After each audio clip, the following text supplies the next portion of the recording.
cette raison, je vais parler de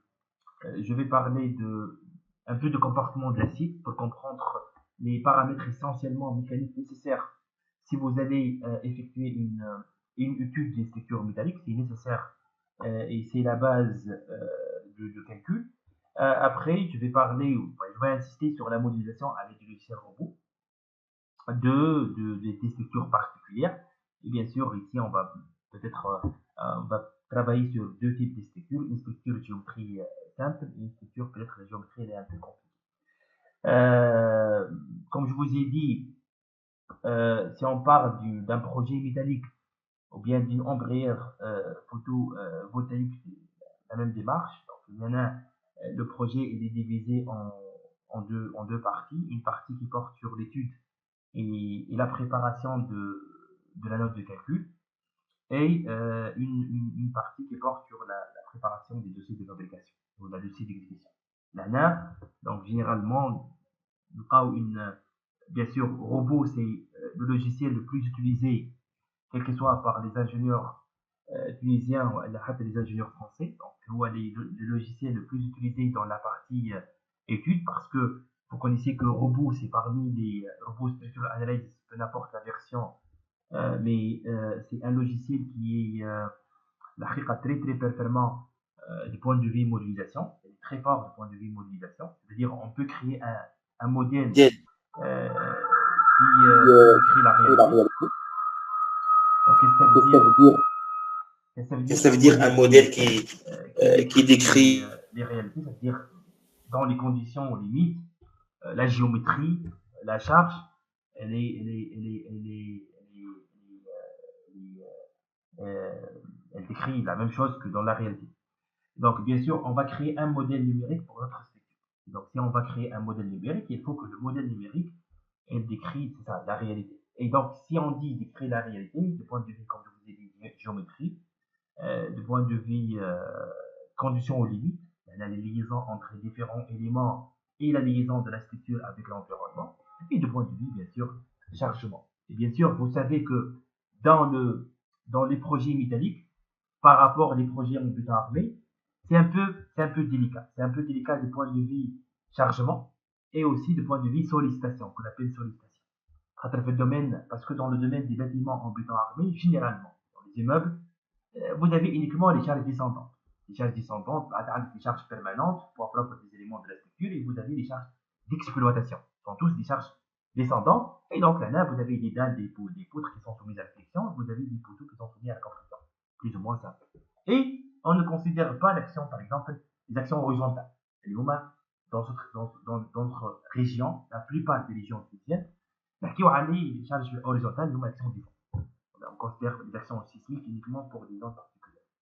Mais à partir d'une certaine hauteur dans les bâtiments en béton armé, on considère l'action du vent au-delà de 15 mètres, mais généralement les cages d'ascenseur sont largement suffisantes pour stabiliser la structure. Par contre, dans les structures métalliques, l'action du vent, c'est une charge très très importante, d'une part, et d'autre part, c'est parfois, dans la majorité des cas, c'est l'action dominante. D'où ici l'importance de générer cette action-là, quelle que soit. Si vous allez effectuer un calcul manuel pour estimer la charge du vent appliquée sur la structure, ou bien vous allez utiliser robot, donc il faut faire attention parce que, comme je vous ai dit, pour les structures légères, entre parenthèses, les ombrières photovoltaïques, les panneaux publicitaires, les pylônes, les hangars industriels avec des couvertures en bac acier ou bien en panneau sandwich, c'est considérés comme étant des structures légères. Et donc, légères, c'est-à-dire son poids propre, il est faible. Donc là, dans ce cas-là, vous avez l'action du vent représente une action dominante. Mais, comme je vous ai dit, dans cette formation-là, elle est dédiée essentiellement sur la modélisation, le dimensionnement des éléments qui constituent les ombrières photovoltaïques. D'abord, allez, j'ai tendance à dire, ou personnellement, j'ai fait dans une petite période plusieurs formations sur ce thème-là parce que l'ANAL, comme une demande des entreprises et même des citoyens, qui demande l'installation des photovoltaïques. Et comme vous savez, c'est une source d'énergie renouvelable. Et donc, ça vous permet, quel que soit en termes à l'échelle d'une petite villa, surtout à l'échelle des entreprises, c'est un moyen qui vous permet de produire de l'énergie solaire, parce que vous allez installer des panneaux solaires qui sont capables de capter de l'énergie solaire. Et ces panneaux donc, convertissent la lumière du soleil en électricité.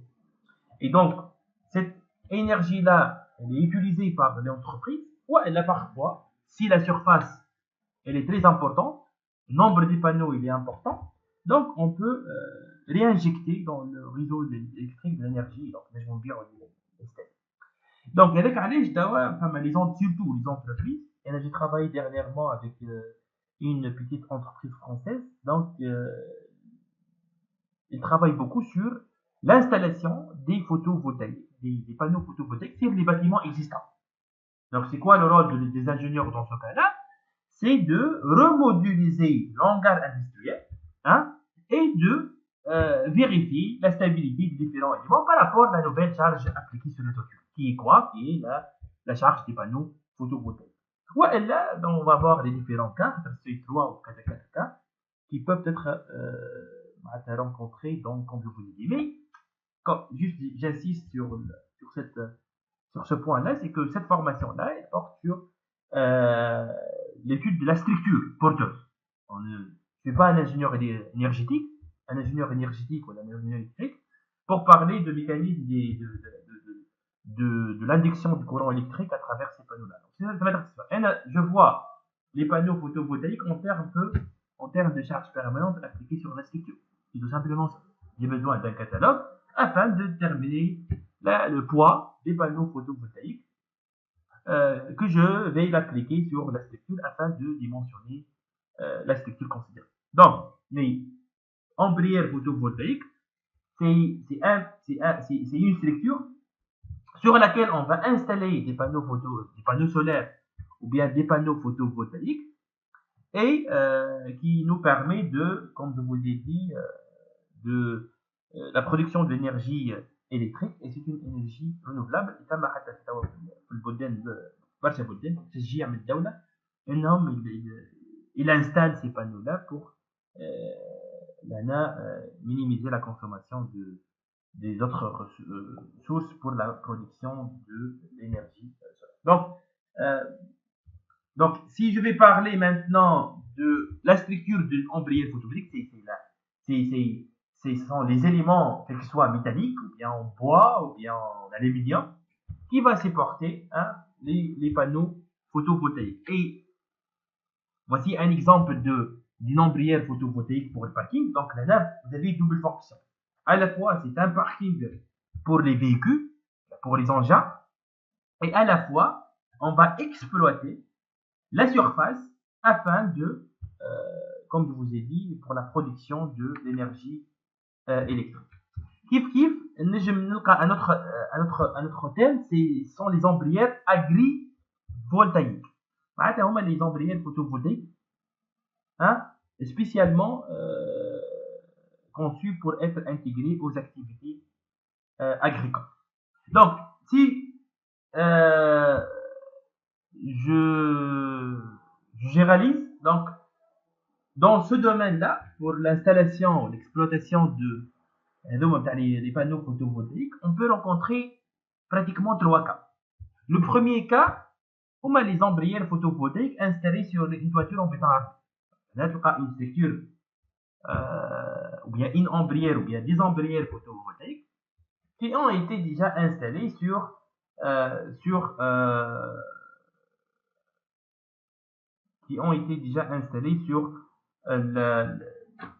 un bâtiment, sur la toiture d'un bâtiment en béton armé. Bon, là, c'est quoi la différence entre 1 et 2? 1 sont les ombrières photovoltaïques au sol. Elles sont installées au sol. La géométrie, la conception, pratiquement, elle est la même, sauf que, bien sûr, du point de vue action du vent, bien sûr, c'est pas la même. C'est pas la même action du vent appliquée sur la première ou bien la deuxième structure, parce que la hauteur bien, le niveau d'installation des ombrières photovoltaïques, ça change. Et donc, la hauteur change, et parmi les paramètres qui influent sur l'intensité du vent, c'est la hauteur de la construction. L'intensité du vent, elle dépend de plusieurs paramètres. Elle dépend de la région, de la région, bien évidemment. Ici, dans notre région, dans la Tunisie, la carte, elle est divisée en 3 zones. Et en se basant sur quoi? En se basant sur la vitesse du vent. Donc, vous avez des stations de météo installées dans les différentes régions. Et on va mesurer la vitesse du vent. Et ils ont divisé la carte de la Tunisie en trois régions. Et ces 3 régions, la différence d'une région à une autre, c'est au niveau de la vitesse du vent. La vitesse faible, modérée, à la vitesse la plus importante. Elle dépend de la région, bien évidemment. Donc, il faut connaître où on va réaliser notre projet pour qu'on puisse déterminer la vitesse ou bien la pression. C'est la même chose. Elle dépend de la zone. Est-ce qu'elle est masquée ou non?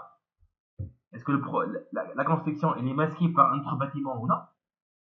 La NAS, il faut avoir une petite idée, c'est que la durée de vie de ces ombrières photovoltaïques moyenne, c'est 20 ans, mais avec l'entretien, on peut aller jusqu'à 40 ans. Si vous avez une construction, bien sûr, il faut bien connaître est-ce que la construction est masquée ou non, parce que ça nous permet de réduire la vitesse du vent à 25%.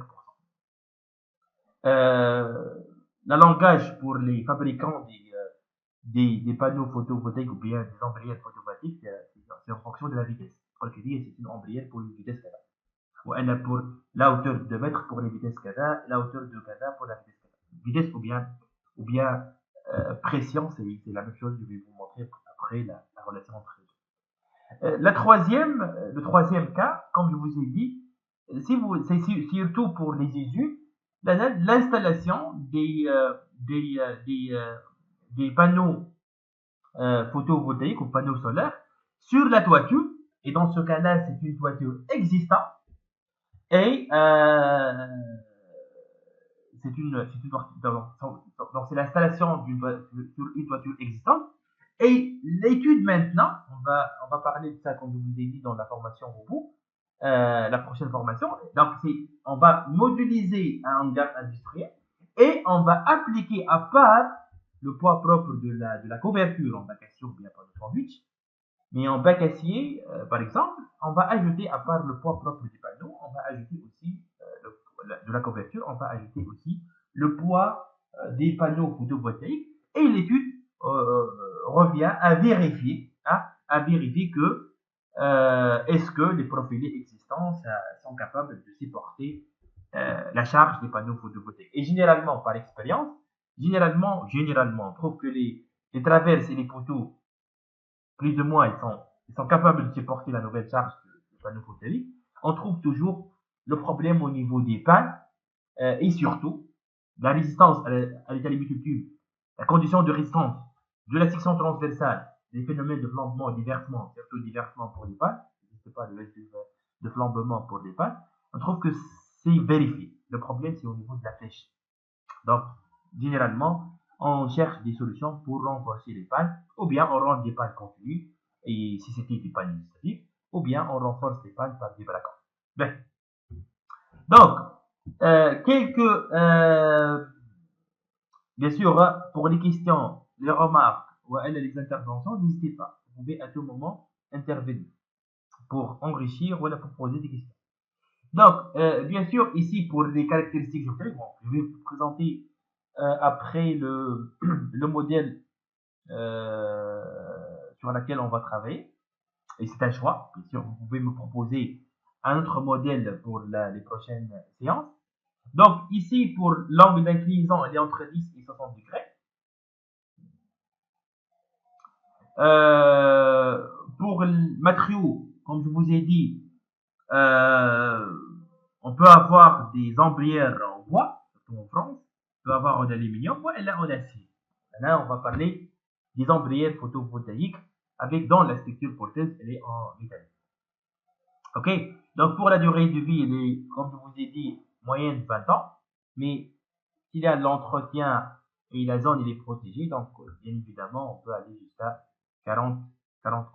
Mais, donc, comme je vous ai dit, regardez, vous avez ici une fiche technique d'un panneau photovoltaïque, mais bien évidemment, ce qui m'intéresse uniquement, c'est du point de vue mécanique, puisque je suis un ingénieur mécanique ou bien un ingénieur génie civil.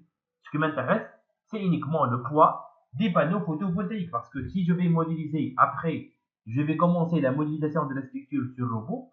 Dans robot, on n'a pas les panneaux photovoltaïques, on n'a pas les packs aciers, on n'a pas les panneaux sandwich, on n'a pas les détermis, des surfaces sur laquelle on va appliquer le poids propre de l'élément considéré. Et donc, ce que je cherche à connaître, c'est uniquement le poids propre des panneaux photovoltaïques. Regardez ici, j'ai pris un exemple de l'Internet. Bon, à l'ordre généralement entre 10 et 12, ou là, entre 11 et 12 décanewtons par mètre carré, le poids des panneaux photovoltaïques. Mais regardez un exemple à traiter. Donc ici, vous avez quoi? Vous avez un panneau dont les dimensions sont les suivantes, 0,9 fois 1,6. Donc sa surface, c'est quoi? Sa surface, c'est 0,9 fois 1,6 mètres carrés. Donc à peu près 0,9 fois 1,6, c'est à peu près 1,44 mètres carrés. Comme je vous ai dit, j'ai pris cet exemple-là de l'Internet. Ok. Donc, et son poids égale à quoi? Égale à 15. Donc, le poids de ce panneau-là égale à 15 kg. Pour déterminer le poids par mètre carré du panneau photovoltaïque, c'est quoi? C'est 1,44 divisé par...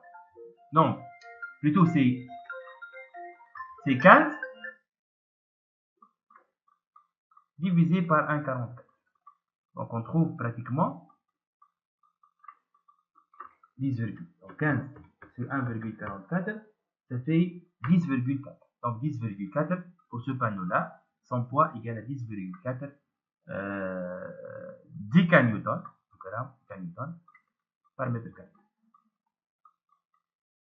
Donc, ce qui me retrouve comme ça, point de vue mécanique, ce qui m'intéresse, c'est uniquement le poids par mètre carré des panneaux photovoltaïques pour que je puisse appliquer cette charge-là, le poids des panneaux, sur la structure porteuse. Donc, un autre point sur lequel je vais parler, donc, comme j'ai choisi de travailler sur cette structure-là, c'est une ombrière pour 48 panneaux photovoltaïques. Et donc, on va essayer ensemble de modéliser, bien sûr, on va aller doucement pour vous présenter les différentes démarches, ainsi que le dimensionnement des différents éléments. Et comme je vous ai dit, on va considérer que la structure, elle est que le matériau, c'est l'acier. Et donc, on va travailler avec les profilés laminés à chaud. Et donc, on va travailler avec les profilés qui existent sur le marché. Donc, juste un petit point avant de commencer, parce que je sais que la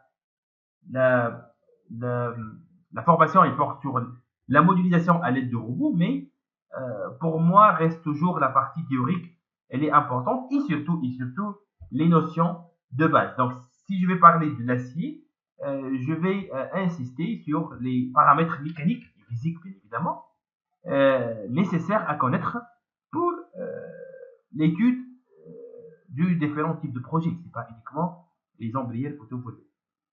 Donc, si on parle de l'acier, vous connaissez que maintenant il y a des paramètres mécaniques qui m'intéressent. Parce que si on va dimensionner la structure, on a besoin par exemple, de la résistance du matériau.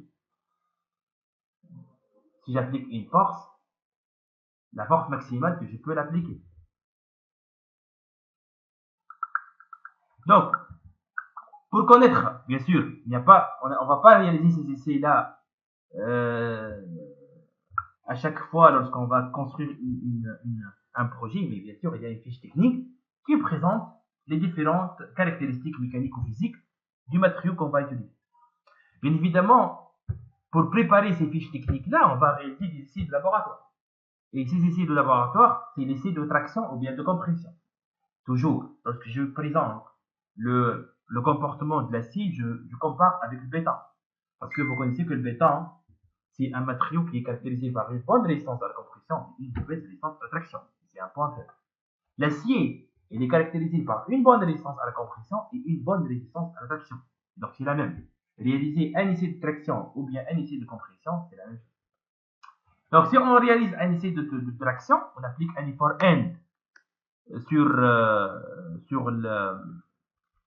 l'échantillon, sur l'éprouvette, et on va tracer cette courbe-là en augmentant la force. La contrainte égale une force sur la surface. Donc, en augmentant la force, en augmentant la contrainte. Et bien sûr, en augmentant la force, qu'est-ce qu'elle va engendrer un effort de traction sur une éprouvette? Il va engendrer un allongement. Et donc, une déformation relative, delta L sur L. Donc, allongement sur la longueur initiale. Et on trace cette courbe-là. Cette courbe-là, rouge, c'est la courbe exacte qui représente le comportement réel des aciers qu'on doit utiliser dans les constructions métalliques, peu importe le domaine. Vous avez ici un terme qui est très important, le FY. Le FY représente quoi? Représente la nuance d'acier, représente la contrainte limite élastique. La contrainte limite élastique. Qu'est-ce que ça veut dire une contrainte limite élastique? C'est-à-dire, si j'applique une contrainte inférieure ou égale à Fy, le matériau va rester dans son domaine élastique. Et les déformations sont des déformations réversibles. Si on relâche, l'éprouvette elle revient à 100 états. Et c'est un paramètre très important. Il y a une différence entre, parce qu'il y a une différence entre Fy et Fu. C'est quoi Fy? Fy, si on dépasse, si on applique une contrainte inférieure ou égale à Fy, nous sommes dans le domaine de l'élasticité. Mais si on dépasse Fy, qu'est-ce qui se passe? On va plastifier le matériau. L'éprouvette ne revient pas impossible à son état initial. Mais dans ce cas-là, il faut faire attention, parce qu'il y a une borne sub. C'est quoi une borne sub? C'est Fy, c'est Fu plutôt. Si on dépasse Fu, on engendrer la rupture. Donc, c'est-à-dire quoi? C'est-à-dire pour l'acier qu'on va utiliser, si on applique une contrainte entre 0 et Fy, nous sommes dans la sécurité. Et plus que ça, nous sommes dans le domaine élastique. Si on décharge la structure, les battent et revient dans le point de vue des formations à son état initial. Si on dépasse Fy et on reste toujours inférieur à Fu, est-ce qu'on peut engendrer la rupture? Impossible. Il n'y a pas de rupture. Mais on va plastifier le matériau. C'est-à-dire, on va, impossible, si on décharge, l'éprouvette ou bien la structure, la poutre ou bien le poteau, elle revient à son état initial. Ça m'a des déformations qu'on appelle des déformations irréversibles dans ce cas. Le danger où? Le danger, c'est lorsqu'on atteint Fu. Si on atteint Fu, on va engendrer la rupture. Et donc, ces deux paramètres-là, il faut les connaître pour l'acier que vous allez utiliser. Un autre paramètre aussi très important, c'est quoi? C'est E. E représente quoi? E représente le module d'élasticité. C'est la pente de cette droite-là linéaire qui représente le domaine d'élasticité. Mais, est-ce que E, ça change? Non. Peu importe le Fy, peu importe l'acier que vous allez utiliser, E, elle est toujours constante, est égale à 2,1 10 à la puissance 5 mégapascal. Et c'est interdit d'utiliser un acier pour des constructions dans les limites du module d'élasticité et diffère de 2,5 à la puissance 5 mégapascal. C'est interdit. Donc, du point de vue mécanique, j'ai parlé de deux paramètres essentiellement, Fy et E. E, c'est le module d'élasticité, le module de Young, le module de déformation longitudinale, et Fy, c'est la contrainte limite élastique. Dans les constructions métalliques, on ne parle pas uniquement des ampérières. Les ampérières sont des structures légères, la charge n'est pas très importante, donc on n'a pas besoin d'acier très fort. Mais d'une façon générale, dans les constructions métalliques, vous avez trois nuances d'acier. Vous avez le S235, vous avez le S275 et vous avez le S350. S235, c'est pour les utilisations courantes, pour les ombrières photovoltaïques, pour les hangars industriels classiques, pour les dépôts de stockage, pour les pylônes. Allez, pourquoi? Parce que vous n'avez pas une charge appliquée de telle façon que j'ai besoin de l'acier très fort.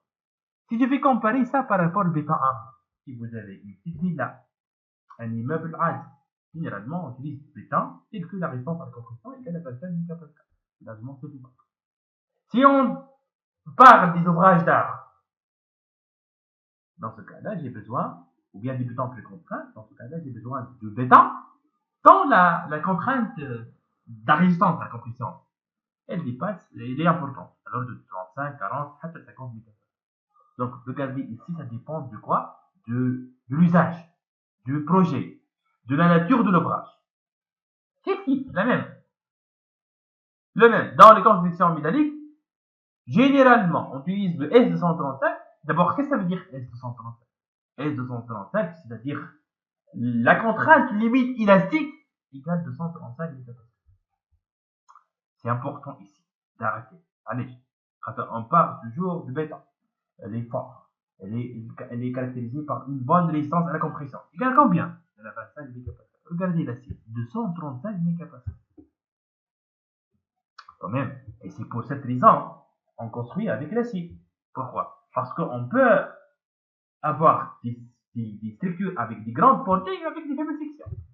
Si je vais construire la même construction avec le béton, vous allez avoir des poutres et des poteaux de dimensions très très importantes. Mais bien sûr, si vous avez des avantages, bien évidemment, vous avez des inconvénients. Justement, les inconvénients.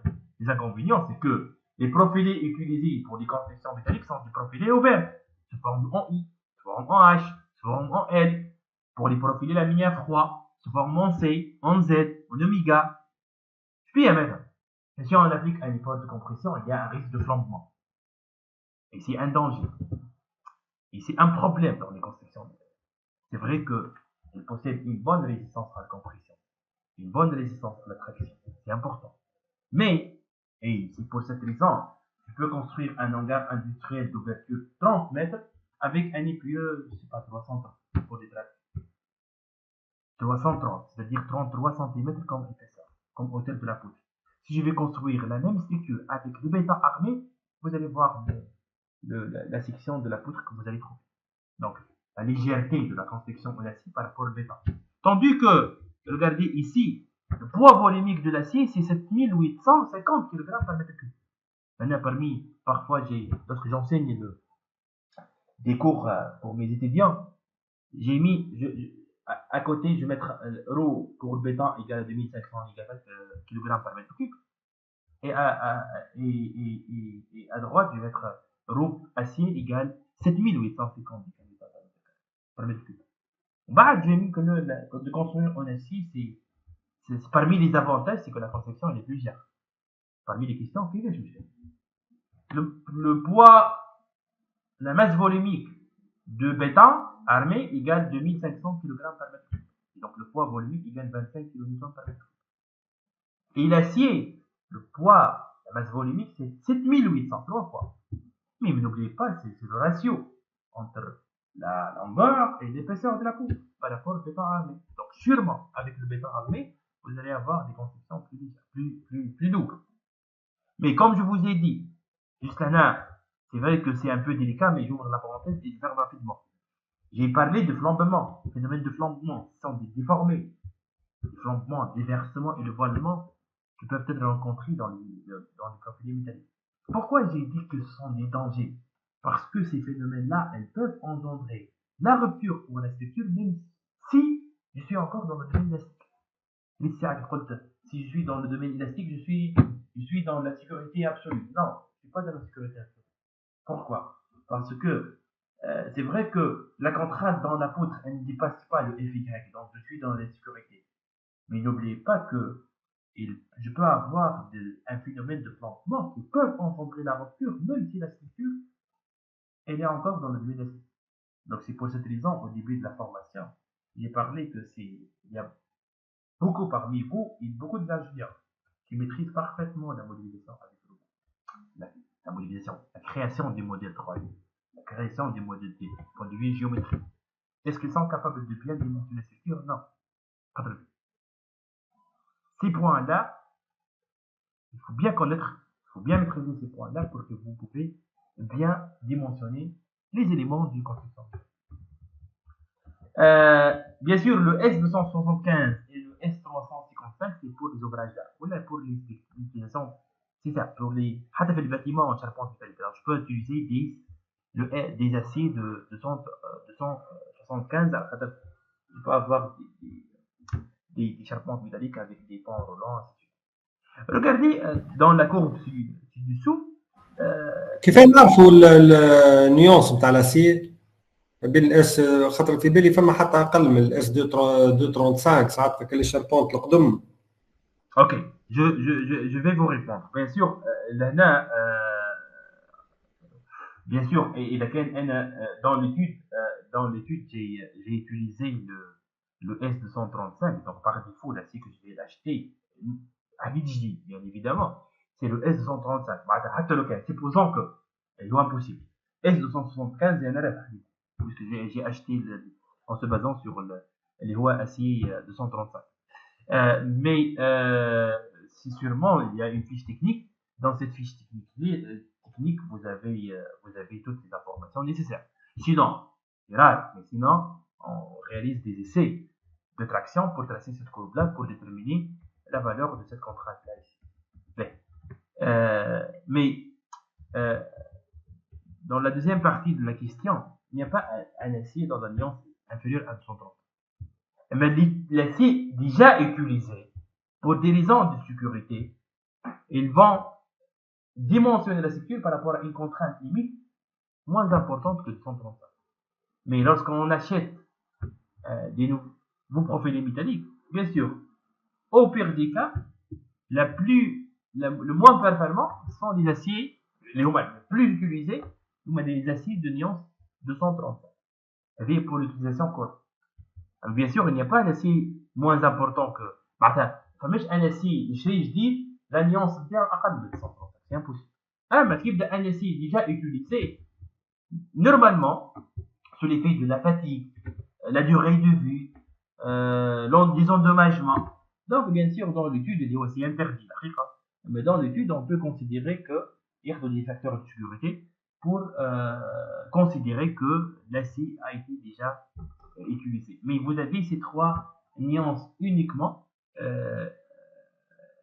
qui existent dans le domaine professionnel des constructions en acier et dans l'étude des charpentes métalliques. Et donc là, comme je vous ai dit, s'il s'agit bien qu'il me rende des ombrières, des structures dont la charge n'est pas très importante, généralement on utilise le S135.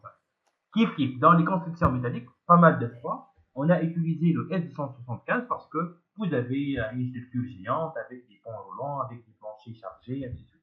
Intermédiaires, bien évidemment. Ou là, dans les passerelles ferroviaires, dans les ponts métalliques, dans les plongées, parfois des plongées mixtes, donc parfois, nous avons le S355 et un point là important, les profils laminaires froids, généralement, les pannes en C, les pannes en Z ou les pannes en oméga, généralement, nous avons de nuance S355 à 80% de section.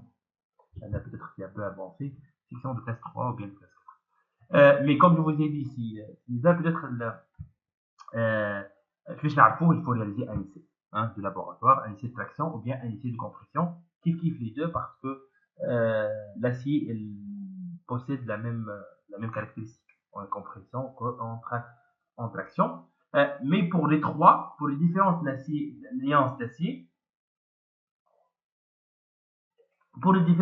d'acier, vous avez un seul point commun, c'est que la même pente de la droite, donc le même modèle de l'acier. Avec un sur c'est interdit. Les recherches le domaine de recherche, c'est interdit d'utiliser un acier dans le module de l'acier des fers de 2,1 ou la 210 mégapascal. Regardez dans la courbe, peut-être c'est le dernier point. Regardez les deux courbes. La première courbe rouge, c'est pour l'acier, entre parenthèses, le plus faible, S235. La, la, la, la, la courbe orangée, c'est pour l'acier plus fort. C'est quoi la différence? C'est quoi le point commun? Le point commun, c'est au niveau de... Le point commun, c'est au niveau de module d'élasticité. La différence, c'est au niveau de la contrainte limite élastique. Pour quitter le domaine de l'élasticité, il faut appliquer une contrainte qui dépasse le 235. L'autre, pour quitter le domaine de l'élasticité, il faut appliquer une contrainte qui dépasse 355 MPa. Pour la contrainte de rupture, 360 MPa pour le S135 et 510 MPa. Imaginez 510 MPa pour engendrer la rupture pour des aciers de nuance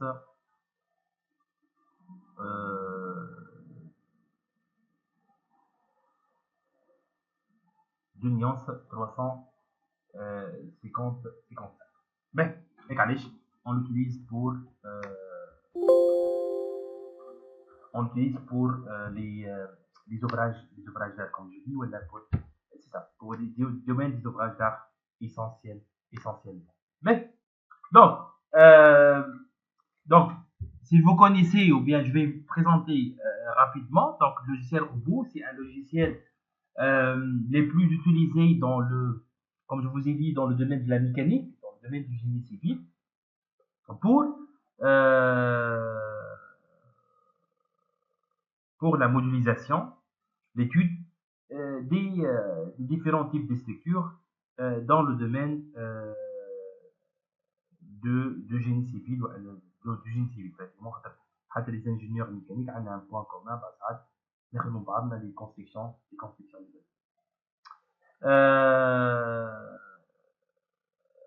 donc si on, bon, bien sûr, il suffit de cliquer 2 fois sur le robot pour ouvrir ce titre-là. Vous avez ici pour créer un nouveau projet, et vous avez ici les types de projets que vous avez récemment utilisés ou vous avez plus utilisés. Vous avez ici les modèles, les projets que vous avez enregistrés dans votre ordinateur et sur lesquels vous avez travaillé récemment. Et pour créer un nouveau projet, ou pour découvrir la performance du logiciel robot, vous pouvez cliquer sur plus et vous allez avoir ici les 16 types de projets que vous avez modélisés à l'aide du logiciel robot. Dans la première partie, ne nous intéresse pas ici, mais c'est pour la modélisation des bâtiments en béton.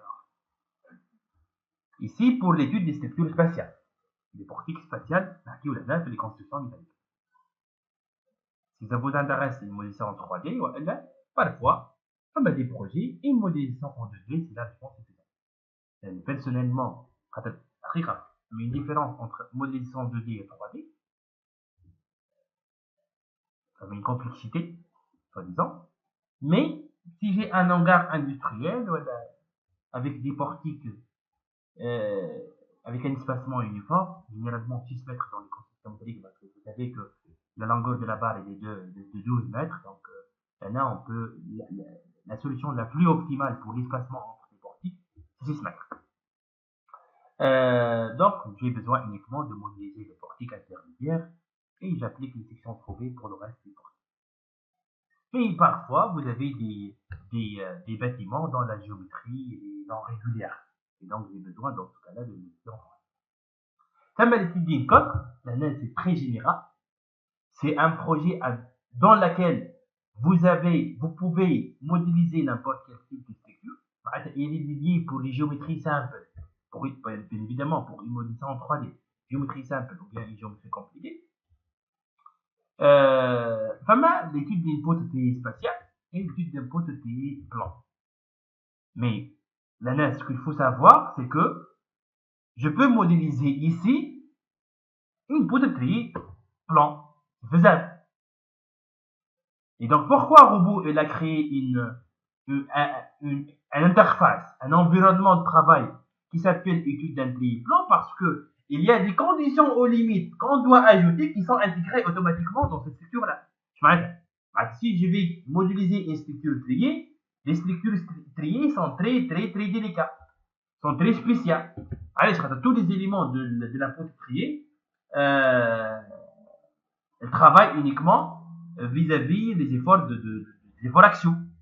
Tous les éléments de la ferme triée, il y a la compression ou bien l'attraction. Si je vais modéliser la structure ici, le robot, elle va tenir compte de cette condition-là automatiquement. Mais si je vais modéliser n'importe où la même structure, je dois ajouter moi-même cette condition-là. Sinon, le robot, elle va donner des résultats incorrects, qu'on appelle des relâchements. Un point très important à connaître, lorsque je vais lier deux éléments entre eux dans le robot, il va considérer que la liaison entre les deux barres s'agit bien de l'encadrement. Si vous avez une liaison à part l'encadrement, il faut intervenir.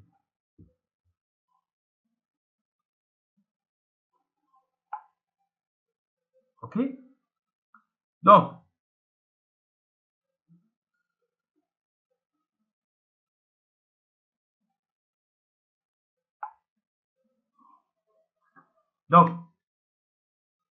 on peut se limiter ici à l'étude d'une cote, mais comme je vous ai dit, parfois pour simplifier la modélisation, pour minimiser l'effort, donc là, il faut bien choisir le type de projet dans lequel vous allez travailler. Donc, pour les structures métalliques, vous avez spatial, vous avez étude d'un portique plan,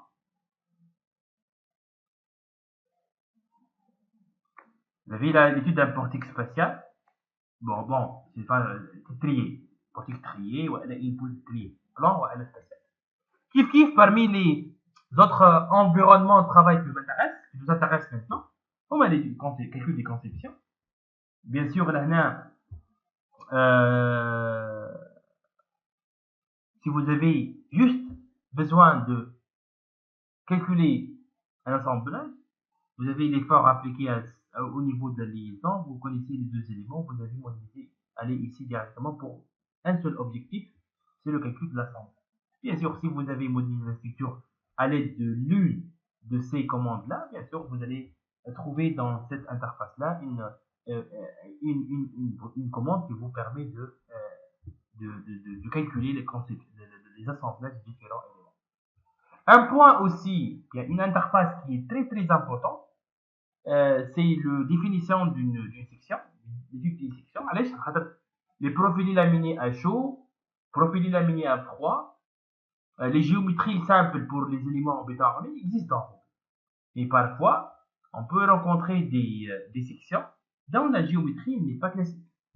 Et donc, est-ce qu'on s'arrête? Non. Robot, il nous permet de créer cette section-là. Généralement, on utilise AutoCAD dans ce cas-là pour dessiner la section.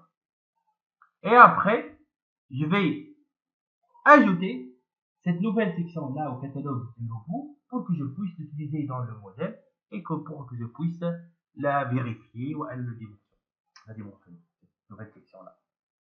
Mais, nous, pour notre cas, on utilise l'étude d'aide spatiale. On peut l'utiliser ici parce qu'on va créer un modèle en 3D pour notre employeur.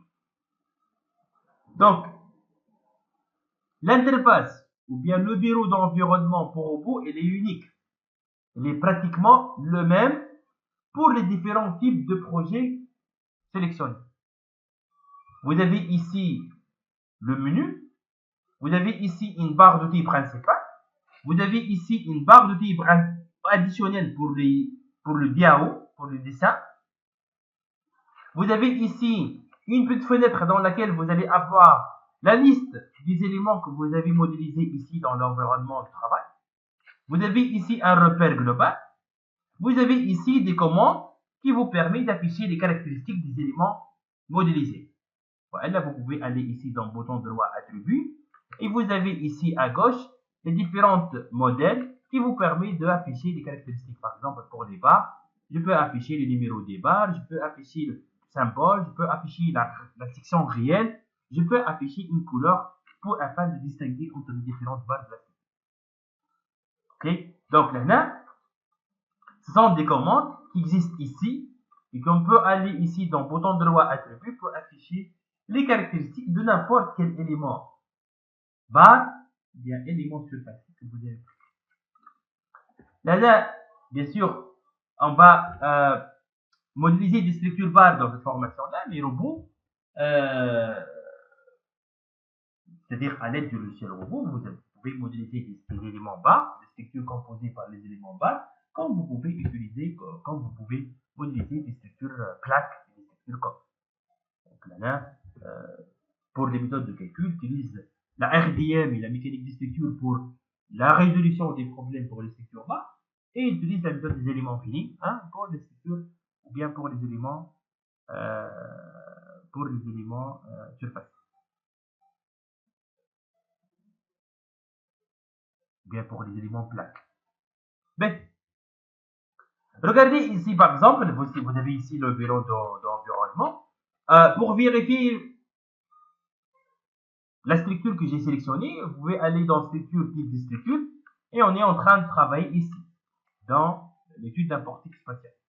Et on peut maintenant changer directement le type de la structure en cliquant sur, par exemple, la conception d'un bâtiment en béton. Robot ici,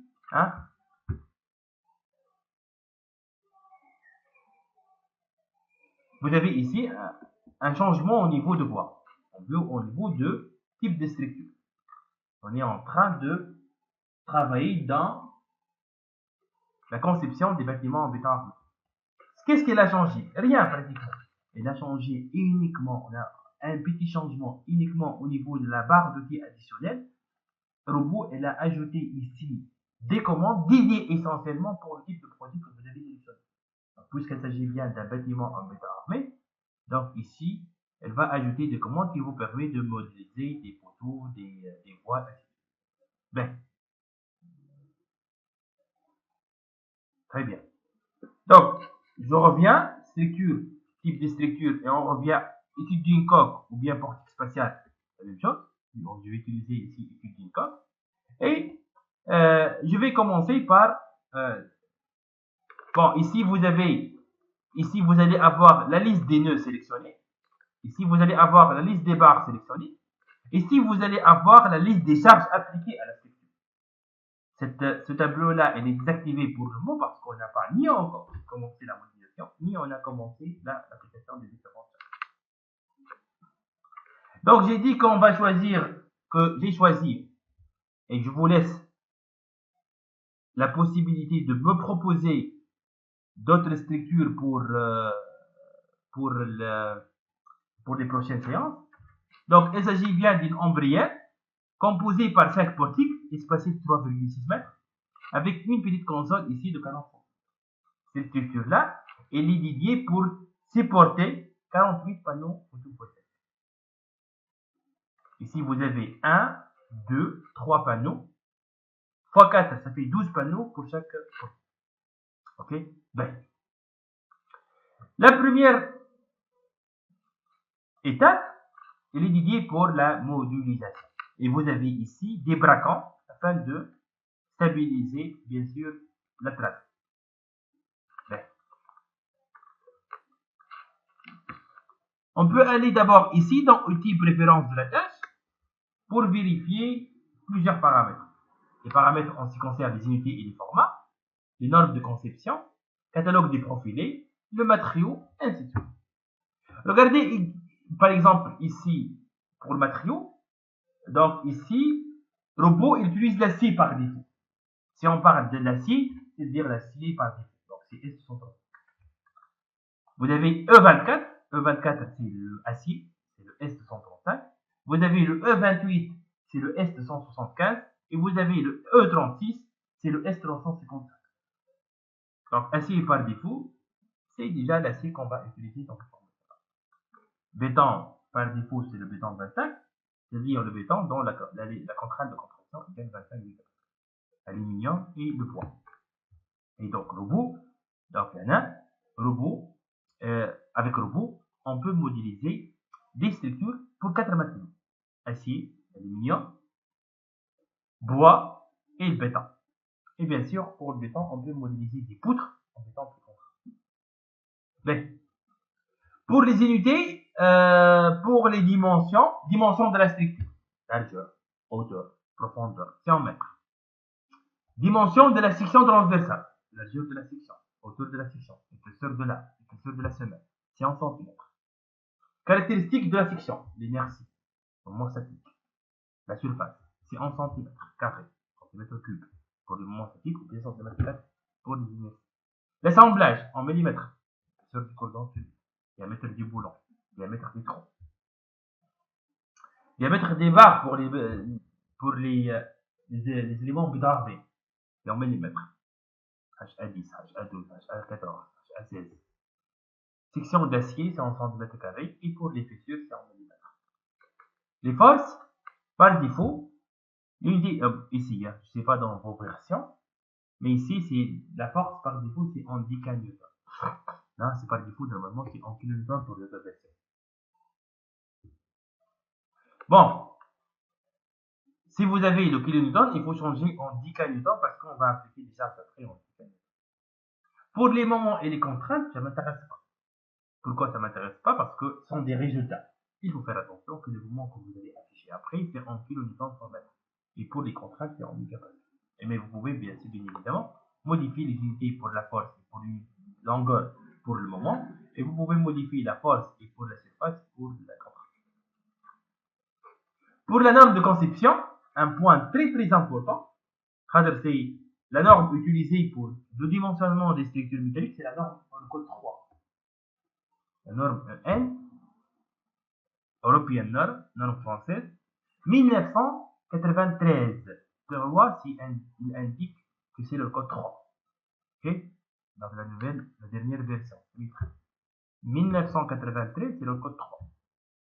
Pour les assemblages, il ne faut pas considérer la même norme.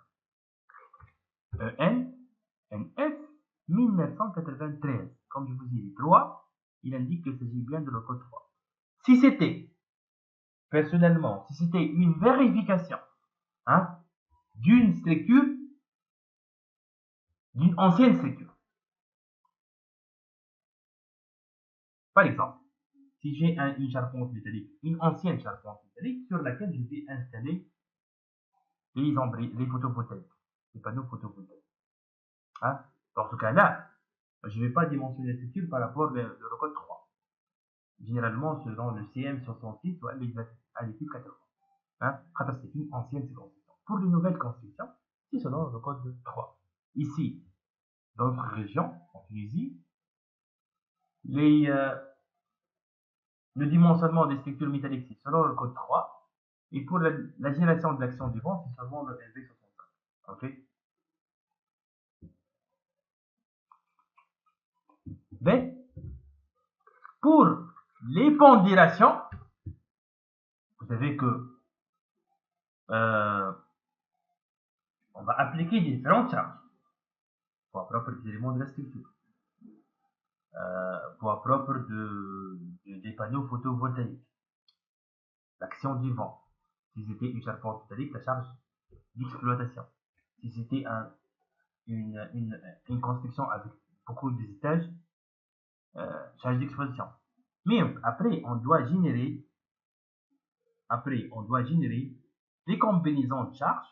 On doit générer les combinaisons de charges afin de déterminer la combinaison la plus défavorable pour qu'on puisse vérifier ou bien dimensionner la structure à la combinaison la plus défavorable.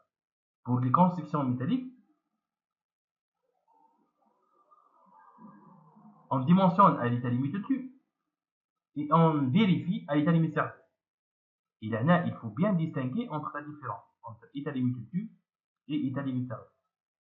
Tout simplement, si je vais parler de l'état limite de tube dans le domaine du génie civil, un dépassement, dans le cas défavorable, la structure ne va plus assurer la fonction pour laquelle elle a été conçue. Mais il y a deux types. Il y a l'état limite de tube et il y a l'état limite service. L'état limite du service, ou bien le tube, je commence par le tube. L'état limite du tube, un dépassement, ça va engendrer la rupture de la structure. Par contre, l'état limite service, un dépassement, il va engendrer des dégâts qui n'engendrent pas la rupture, mais par exemple une poutre avec une déformité très importante, une flèche importante, ou elle a un poteau avec un déplacement important. Ça ne va pas engendrer la rupture, Mais bien sûr, pour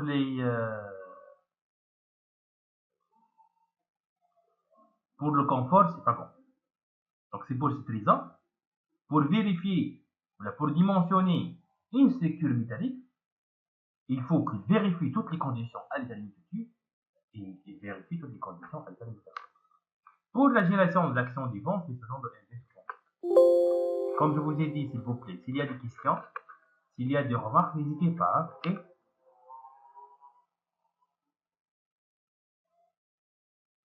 Très bien. Bien.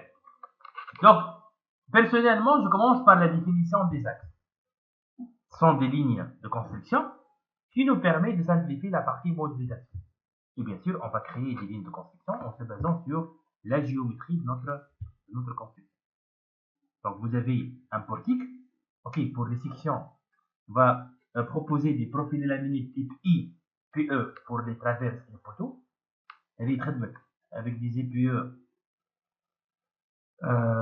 100 pour traverses et poteaux, des braquants en simple cordière et des pales,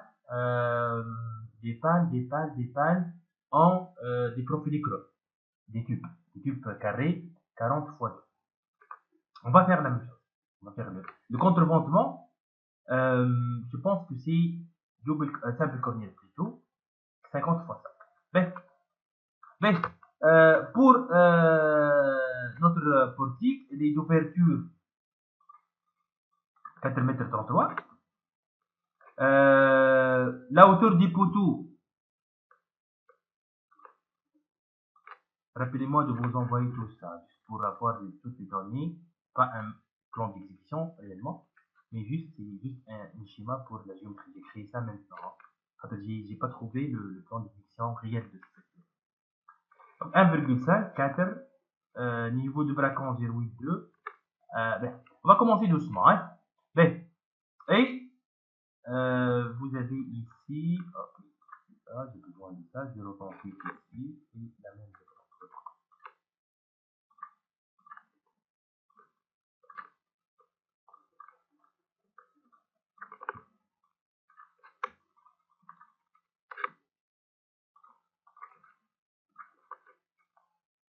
Ben, on va commencer. Donc, je vais prendre X. Regardez ici. Vous avez X, Y et Z. Il faut considérer toujours Z selon la hauteur de la construction. Parce que la gravité a été implémentée dans le robot selon l'axe Z. Donc, X pour l'ouverture du portique. Ok. Et Y pour la profondeur. Pour X, regardez ici. La position de l'axe numéro 1. Toujours 0 par rapport au fer global. Répétez combien de fois. C'est-à-dire combien d'espacements je vais créer. Et la distance entre les axes. On va commencer par le premier axe pour spécifier le premier point ici et la position du poteau, espacé de 0,33, 38 mètres. Donc, je vais créer un axe de 0,38 mètres. Pour la libeller, je préfère toujours valeur. Elle a créé le premier axe au niveau de 0 et 0,38. Regardez la position maintenant. La position, c'est un niveau de 0,38. Donc, toujours le robot, elle va considérer la nouvelle position, la dernière position qui a été créée. Cette fois-ci, on va créer un espacement de combien? De 4,33 mètres.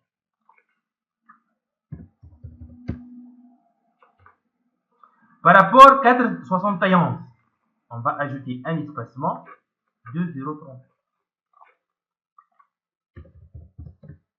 Et donc, vous avez 5,09. Là, vous avez normalement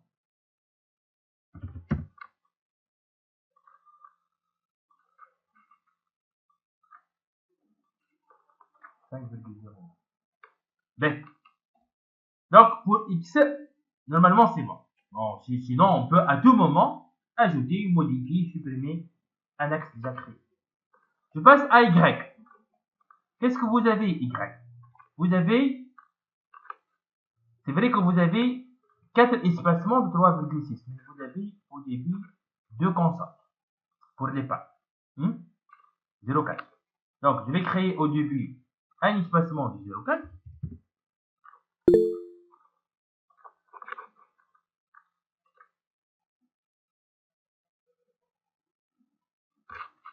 Ok.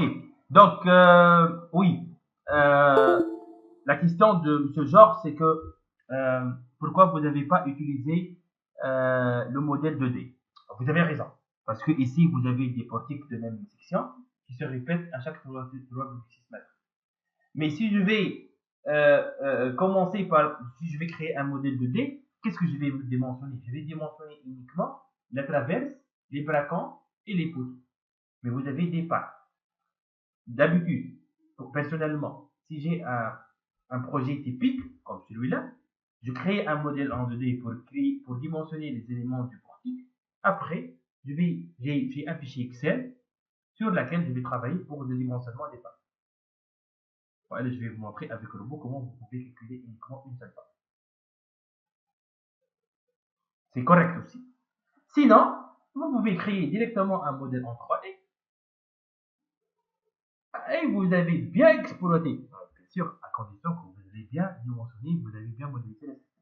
Et vous pouvez exploiter ce modèle-là pour dimensionner aussi les pannes sans besoin de créer un autre modèle pour la panne. Parce que le bureau de contrôle, s'il va demander une note de calcul, et vous allez présenter dans la note de calcul les différentes vérifications de différents éléments qui constituent votre système. Donc ici, on va choisir un modèle en 3D pour qu'on puisse dimensionner tous les éléments de la structure en même temps. Regardez, après le 0,4, vous avez 4 espacements égaux de 3,6 mètres. Donc je vais créer, par rapport au 0,4, je vais créer 1, 2, 3, 4, 3,6. Et dernière position, j'ajoute un seul espacement de 0,4 mètres. 15,20. Regardez ici.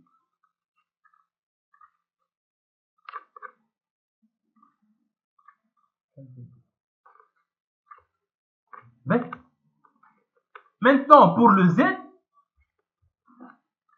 je préfère toujours valeur, c'est ça. Pour le Z,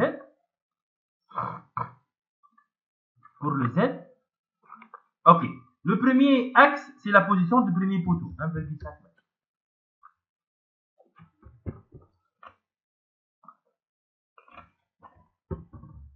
Pour le deuxième axe, c'est le deuxième poteau, 4 mètres. Mais je reviens à 0.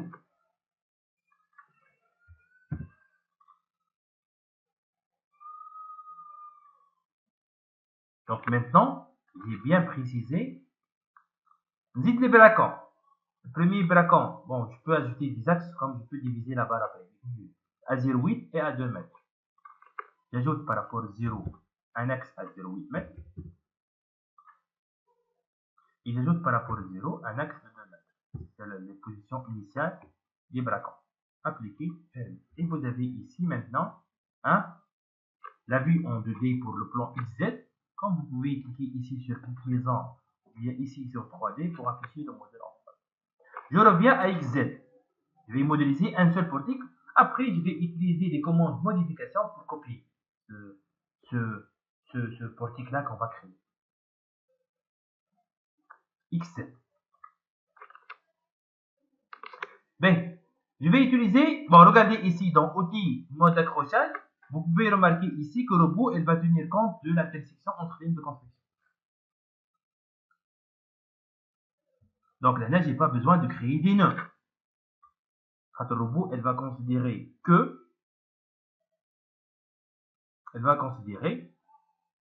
pour le mode d'accrochage, la liaison entre les lignes de construction. Donc, ce sont des lignes virtuelles, ok?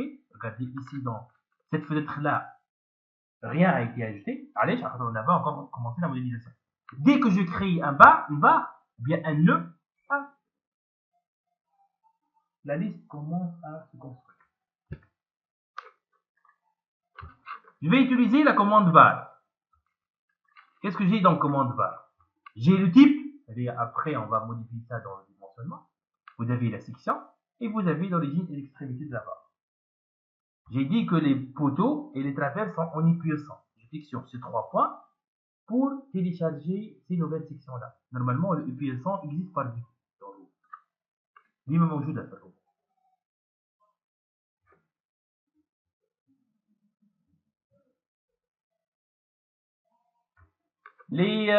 J'ai noté ça, attendez-moi. Les braquants sont des simples cornets.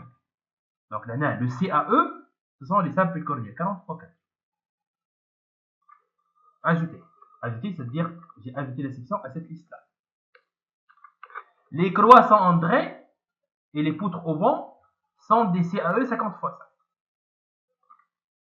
Bien sûr, je vais parler après de la disposition, de la constitution et de l'emplacement de ces croissants. Quoi d'autre? C'est tout. Allez, wesh. Les pales sont des, attendez-moi, sont des profilés creux rectangulaires. Je vais nommer ça panne photovoltaïque.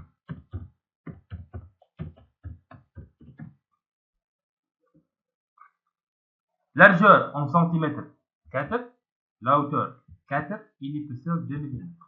Donc 0. Il faut faire attention ici. Donc, entre parenthèses, indiquez le centimètre. Mais je vous ai parlé que la dimension de la section 37, c'est en centimètres. Mais à vérifier toujours, c'est important. Donc, la section que j'ai besoin en été ajoutée. Je commence par, je vais sélectionner IPE 100. Le premier IPE 100 de hauteur 1,5 m. Donc ici, ça. Regardez ici, il suffit de mettre la curseur sur la barre. En bas, va indiquer la section profilée ainsi que la longueur 1,5. Deuxième poteau, toujours en IPE 100 de longueur 4 mètres.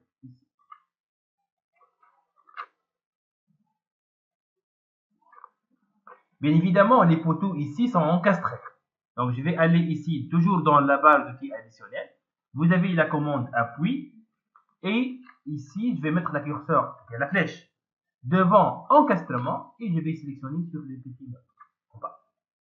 Donc là, j'ai ajouté, bien sûr. Après, on va dimensionner l'ancrage puis poteau. Et on va dimensionner la partie fondatrice. Mais pour le moment, pour la stabilité de la structure, il faut ajouter des appuis pour des poteaux.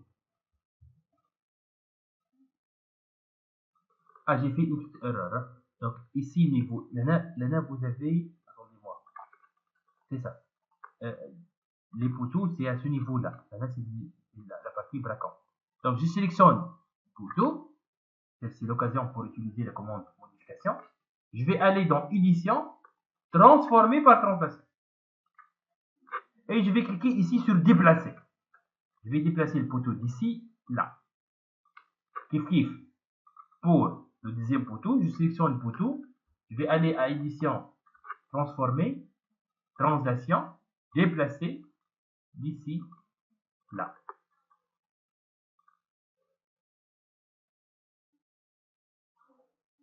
Ben, c'est pour cette raison que j'ai dit à chaque fois. Regardez ici, vous avez combien de barres? Deux barres, la première barre, deuxième barre, et vous avez 4 nœuds. Nœud 1, nœud 2 pour le premier poteau, nœud 3, nœud 4 pour le deuxième poteau. حاجة أخرى, là, il faut préciser l'extrémité de la traverse, la partie en consort. Donc j'ai besoin d'ajouter d'autres axes selon Z à 1,28 et à 4,22. Donc je reviens ici dans ligne de construction, dans Z par rapport à 0, j'ajoute un axe de 1,28, c'est ça, 1,28, c'est ça, 1,28. Et par rapport à 0, j'ajoute un axe pour la deuxième extrémité de 4,22.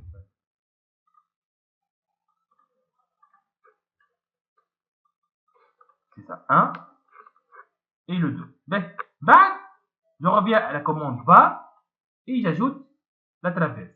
La traverse ici, là.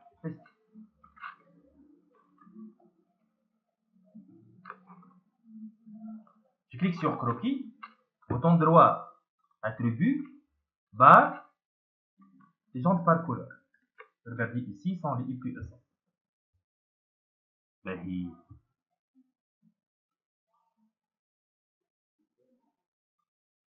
Bien sûr, dans les portiques, de façon générale, en conception métallique, on peut renforcer cette section-là avec des jarrets. Mais bien sûr, là, on n'a pas une force très importante. Donc là, le traverse, il est directement soudé sur le couteau. Parce qu'il n'y a pas un moment très important au niveau de cette liaison. Mais la liaison entre les deux, c'est l'encadrement. Et puisque la liaison, c'est l'encadrement, donc je ne vais rien toucher. Déjà, par défaut, c'est l'encadrement. Les braquants. D'abord, je vais préciser ici, je désactive le croquis et je vais préciser l'emplacement des pales. Le premier pal se trouve à 0,4 de l'extrémité. Donc, maintenant, je vais aller dans édition, diviser bas. Et je vais diviser les barres à une distance donnée. Regardez cette phrase-là, cochez déjà, générer des nœuds sans diviser les barres. Donc, on doit garder cette phrase-là cochée pour que le robot ajoute des nœuds sans diviser la barre en des morceaux. La première position de la panne, c'est à 0,15 m.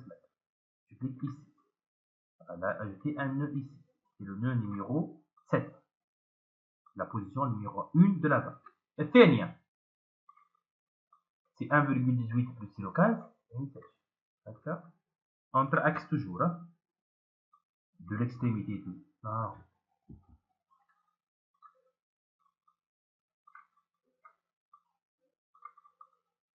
C'est 1,33. Donc c'est 1,33. Toujours de cette extrémité là. Donc le nœud, attendez-moi.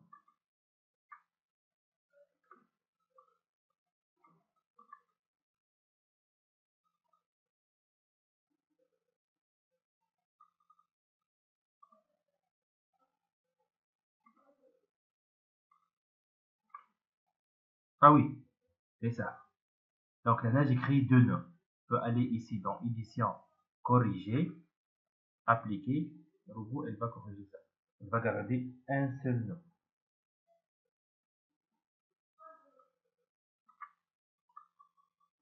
Donc 7 et 8, les positions des pannes. Je reviens, édition, diviser par, à la distance, troisième distance,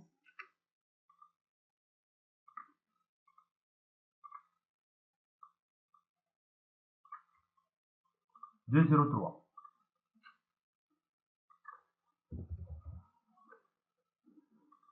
9. La suivante.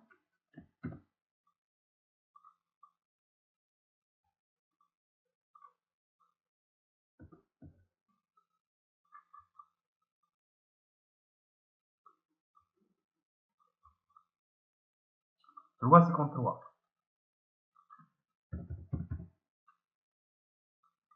10. بعد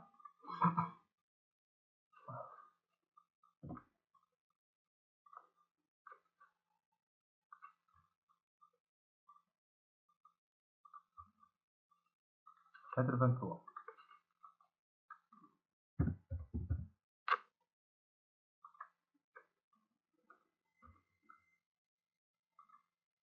Après, c'est plus simple de l'autre côté. 0,15. 0,15. Je reviens à 0,15, mais il faut cliquer sur l'autre extrémité. 0,15 ou 0,15 plus 1,5. Donc 1,65.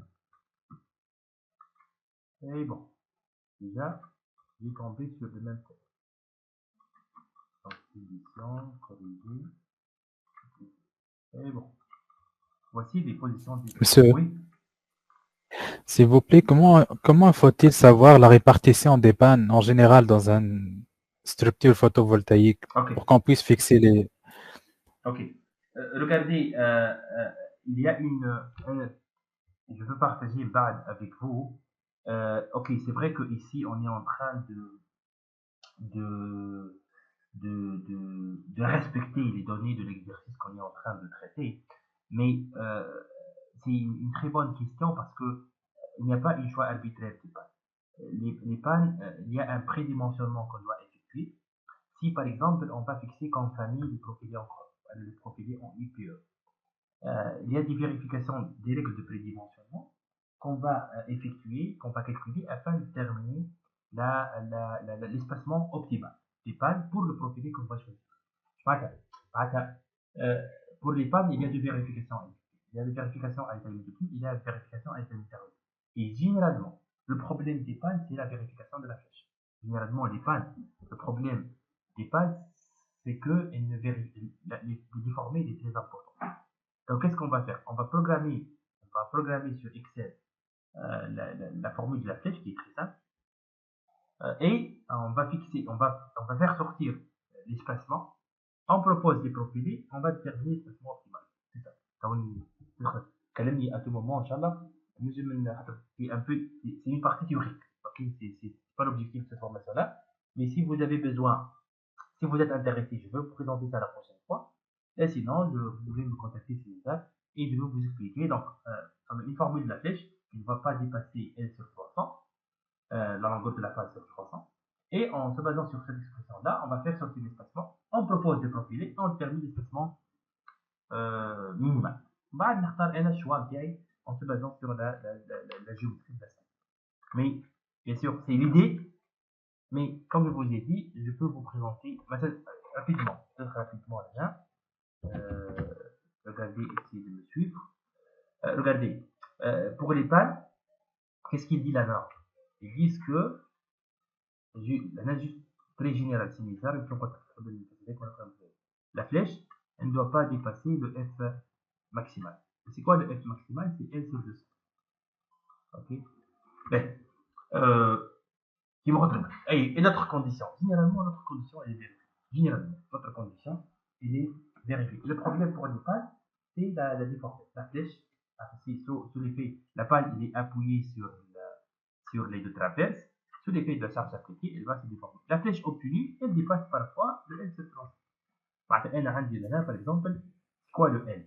Le L ici, c'est 360 cm. Sur 300, la flèche elle n'est pas dépassée 1,2 cm. Comme ça. La flèche c'est quoi? La flèche c'est 5 sur 384. Elle est bien l'RDM.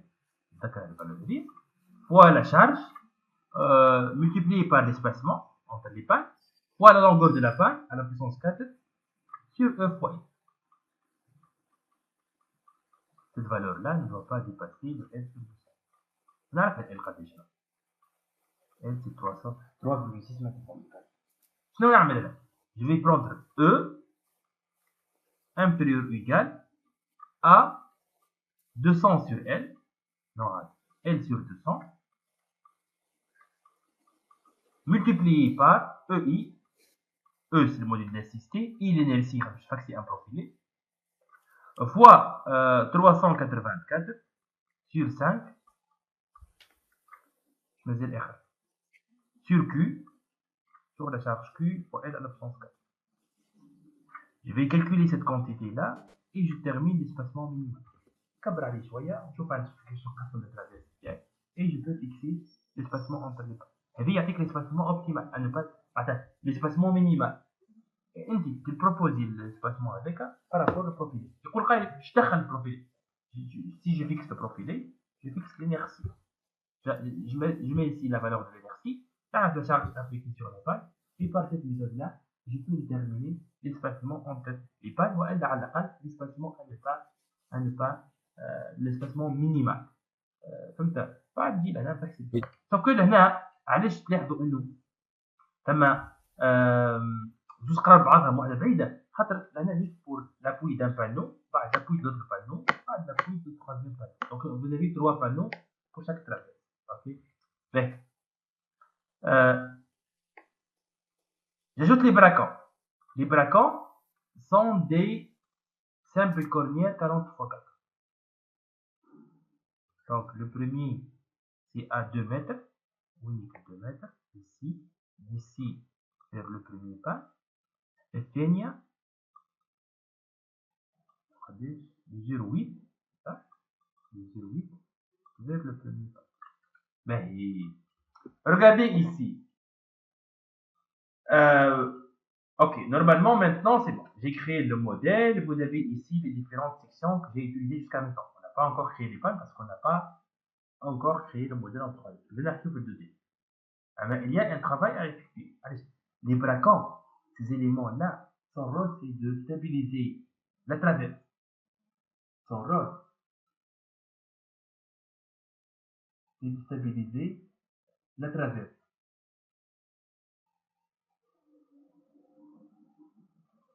Et donc, ce sont des éléments qui sont soumis à la force axiale. Ce sont des éléments sollicités à un effort axial unique, ou bien de compression, ou bien de traction. Quand compression. Compression, si le vent n'existe pas, uniquement vous avez la charge ascendante, on va comprimer. Et s'il y a un vent qui souffle, elle va essayer d'élever la structure. Et donc, ces éléments-là sont tendus. Donc, robot, ici, elle va considérer que la liaison au niveau du nœud 11 et nœud 13, c'est l'encastrement. Et donc, si je lance le calcul, je vais trouver que ces éléments-là sont soumis aussi à la flexion. Or, dans la réalité, ils sont ou bien tendus ou bien comprimés uniquement. Puisque le robot, par défaut, il considère que les éléments sont encastrés. Et donc, puisque encastré, vous avez ici, il bloque tous les mouvements. Et puisqu'il bloque tous les mouvements, vous avez un moment. Et donc, ces éléments-là sont soumis à un moment fléchissant. في نفس الوقت, elle va vous faire, en même temps, elle va vous permet d'avoir des commandes qui vous permettent de relâcher ces barres-là pour avoir uniquement de la compression ou bien de l'action de ces barres-là. Vous avez ici une commande très importante dans la partie modélisation qui s'appelle définition de la structure. Dans définition de la structure, vous avez deux commandes. Commande de relâchement. Cette commande-là vous permet de créer des liaisons à part l'encastrement. Soi-disant, vous avez une poutre bi-articulée. Le robot, elle va considérer que cette poutre-là, elle est bi-encastrée. Donc, on ajoute articulé pour changer la ligne. Encastré, articulé d'un côté, à gauche ou bien à droite. Donc, ces commandes-là, ces relâchements-là sont disponibles pour changer l'encastrement, la liaison encastrement, qui est déjà définie par défaut dans le robot. Avec le robot, la liaison entre deux éléments, elle va les considérer comme étant encastrement. En même temps, elle va vous permettre de modifier la liaison si elle s'agit bien d'une liaison à part d'encastrement. C'est-à-dire, on va l'utiliser après. Mais pour le moment, j'ai dit que ces éléments-là, comme si un élément d'une fermeture. On a les fermetries. Les fermetriers, tous les éléments d'une fermeture, une poterie, ces éléments, tous les éléments, ils transférant uniquement les efforts d'action, compression ou bien traction. Donc, vous avez ici une commande qui s'appelle barre de tri, traction, compression. Le robot, est-ce que les barres que vous allez sélectionner, transférant uniquement les efforts d'action, peu importe compression ou bien traction, ou elle, les barres transférant seulement en traction, travaillant seulement en traction ou bien en compression. Maintenant, on va travailler avec la première option ou bien la deuxième option. Quand je vais travailler avec la première option, si la barre, parfois, elle est comprimée, parfois, elle est tendue, comme le cas présent.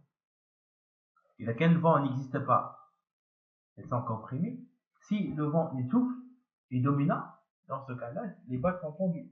Donc, je dis que j'informe le robot que ces barres-là sont soumises à l'effort axial. Peu n'importe, action ou bien non.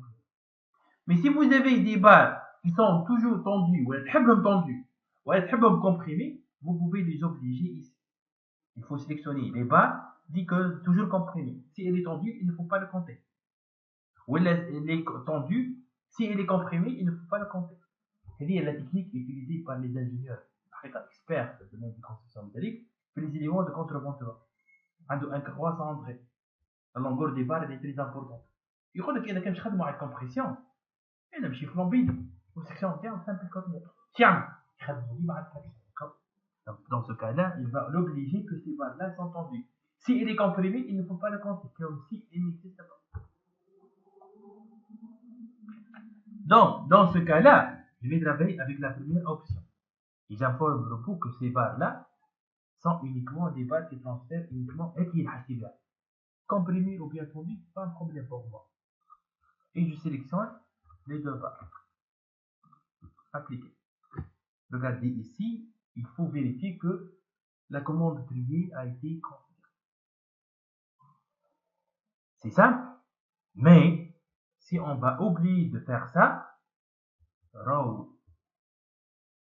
le modèle, vous allez trouver des sollicitations différentes par rapport à la réalité. Et si les sollicitations sont différentes par rapport à la réalité, donc les résultats sont différents, Les forces appliquées sont différentes et le dimensionnement n'est pas comme ça. C'est vrai que ici c'est simple par rapport à d'autres structures, mais parmi les remarques intéressantes. Si j'arrive à terminer ça, j'affiche le 3D, je sélectionne notre portique, j'exploite ici la génération des lignes de construction.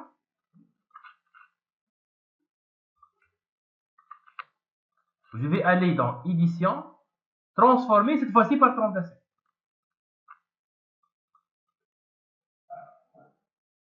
Ah, ouais. Donc, on est deux erreurs. Bon, je vais déplacer, c'est pas problème. Le portique se trouve ici, parce que cette partie-là, c'est pour le console. J'ai travaillé dans, c'est pas ma faute, parce que j'ai travaillé dans le plan XL. Le robot, il affiche le premier plan. Donc, normalement, il faut tout ici, d'abord édition, transformer par translation, et je vais déplacer d'ici, là. Allez, vous avez ici une partie en console. Après, je sélectionne tous les éléments du portique et je vais aller dans édition, transformer par translation, copier. Ou bien, je peux utiliser le curseur d'ici là, ou alors je peux taper ici 0 selon x, selon y 3,6, 0 selon z, et combien de 4 fois. سفاخة بالله اللي براكون لازم نحطوهم تحت البان. لا c'est pas obligatoire. Non, c'est pas obligatoire. أقدر نقول لك حاجة. لا كيف c'est une très belle question.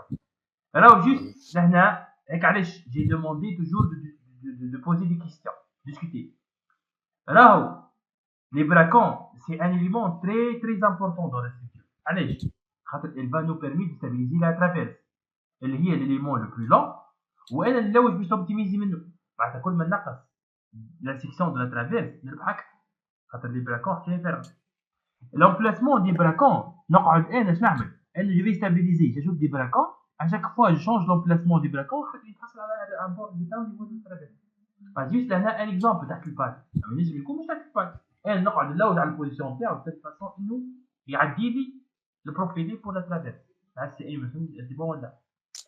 اوكي فهمتك. توا c'est juste un exemple là, c'est juste un exemple. وي اي جيست خاطر حاجه صغيره في لي كالكول انا يطلب مني ساعات الكالكولاتور يقول لي لي براكون دي جامب فورس يقول لي خليه يكون تحت البان ديما يكون تحت البان القريبه ما عرفش قاعد عليه.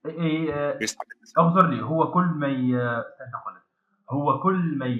البراكون كل ما يبعد elle va stabiliser le traverse. Je vais minimiser la section de la traverse surtout في la flèche وكل ما يبعد الشارج عليه هو يكبر. معناتها كل ما يقرب بالعكس يخفوا اكثر على الشارج. اوكي شنو من بعد je vais ajouter la panne. نرجع للكوموند بار et je vais sélectionner ici panne photovoltaïque. نمشي للبوزيشن numéro 1. La première panne oui نشوفها هكا هذه الكونسول عملنا بس الشكل. C'est pas un problème. Pas de déplacer en bas. C'est pas un problème. Juste une panne ici. C'est pas la bonne position. Ok. Alors là, je ne peux pas exécuter une panne avec une console. C'est une panne continue, obligatoirement. بعد, je vais déplacer la panne. Quand je n'ai pas la position de la panne. Édition, transformer, par translation, et je clique sur déplacer.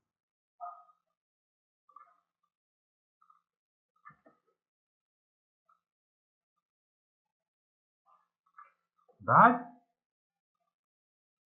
pour gagner le temps, je sélectionne la panne, édition, transformer, par translation. Et je clique sur le numéro. Oui, on va le panne. Normalement, d'ici là, d'ici là, d'ici là, d'ici là, bas,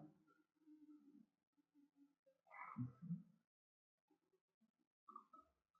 dernier pas, 3, 6 pas. Vérifie, 3, 6 pas. Exactement ça. Mais les autres pannes sont des pannes isostatiques. هنا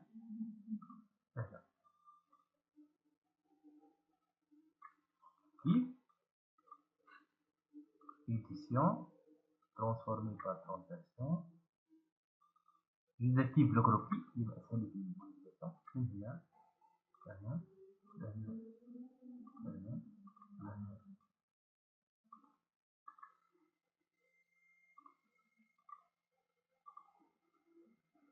بعد استغل la commande copie.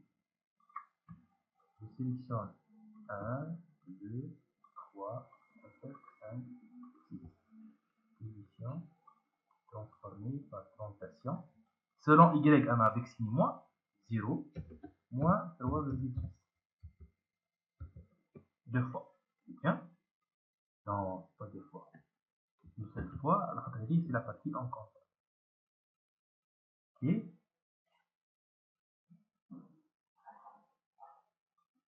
Je vais essayer maintenant de sélectionner ça.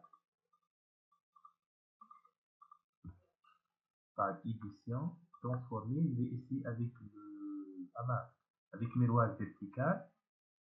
Et je vais cliquer sur. Non. Non, bien sûr. Ok. Je termine avec le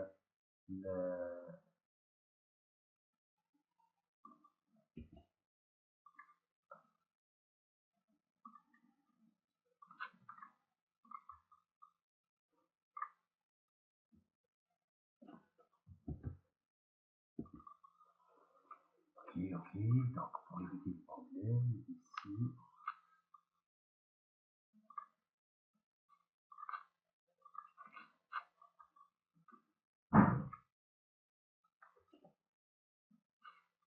édition, transformer par translation avec un déplacement. Bah, je sélectionne normalement la dernière barre, et maintenant copier. J'affiche les liens, donc ici le 11.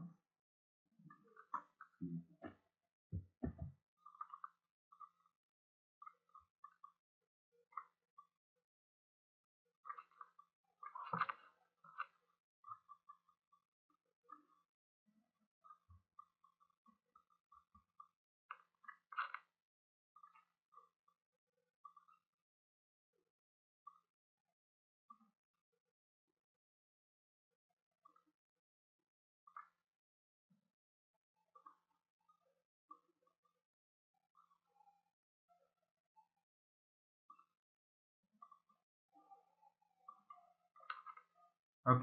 Donc là, j'ai créé les pannes. Donc c'est quoi le rôle des pannes? C'est de supporter les panneaux photovoltaïques et bien sûr de la charge appliquée sur le photovoltaïque, l'action du vent, et de transmettre les charges vers le traverse, vers les poteaux, les bracons et vers la fondation.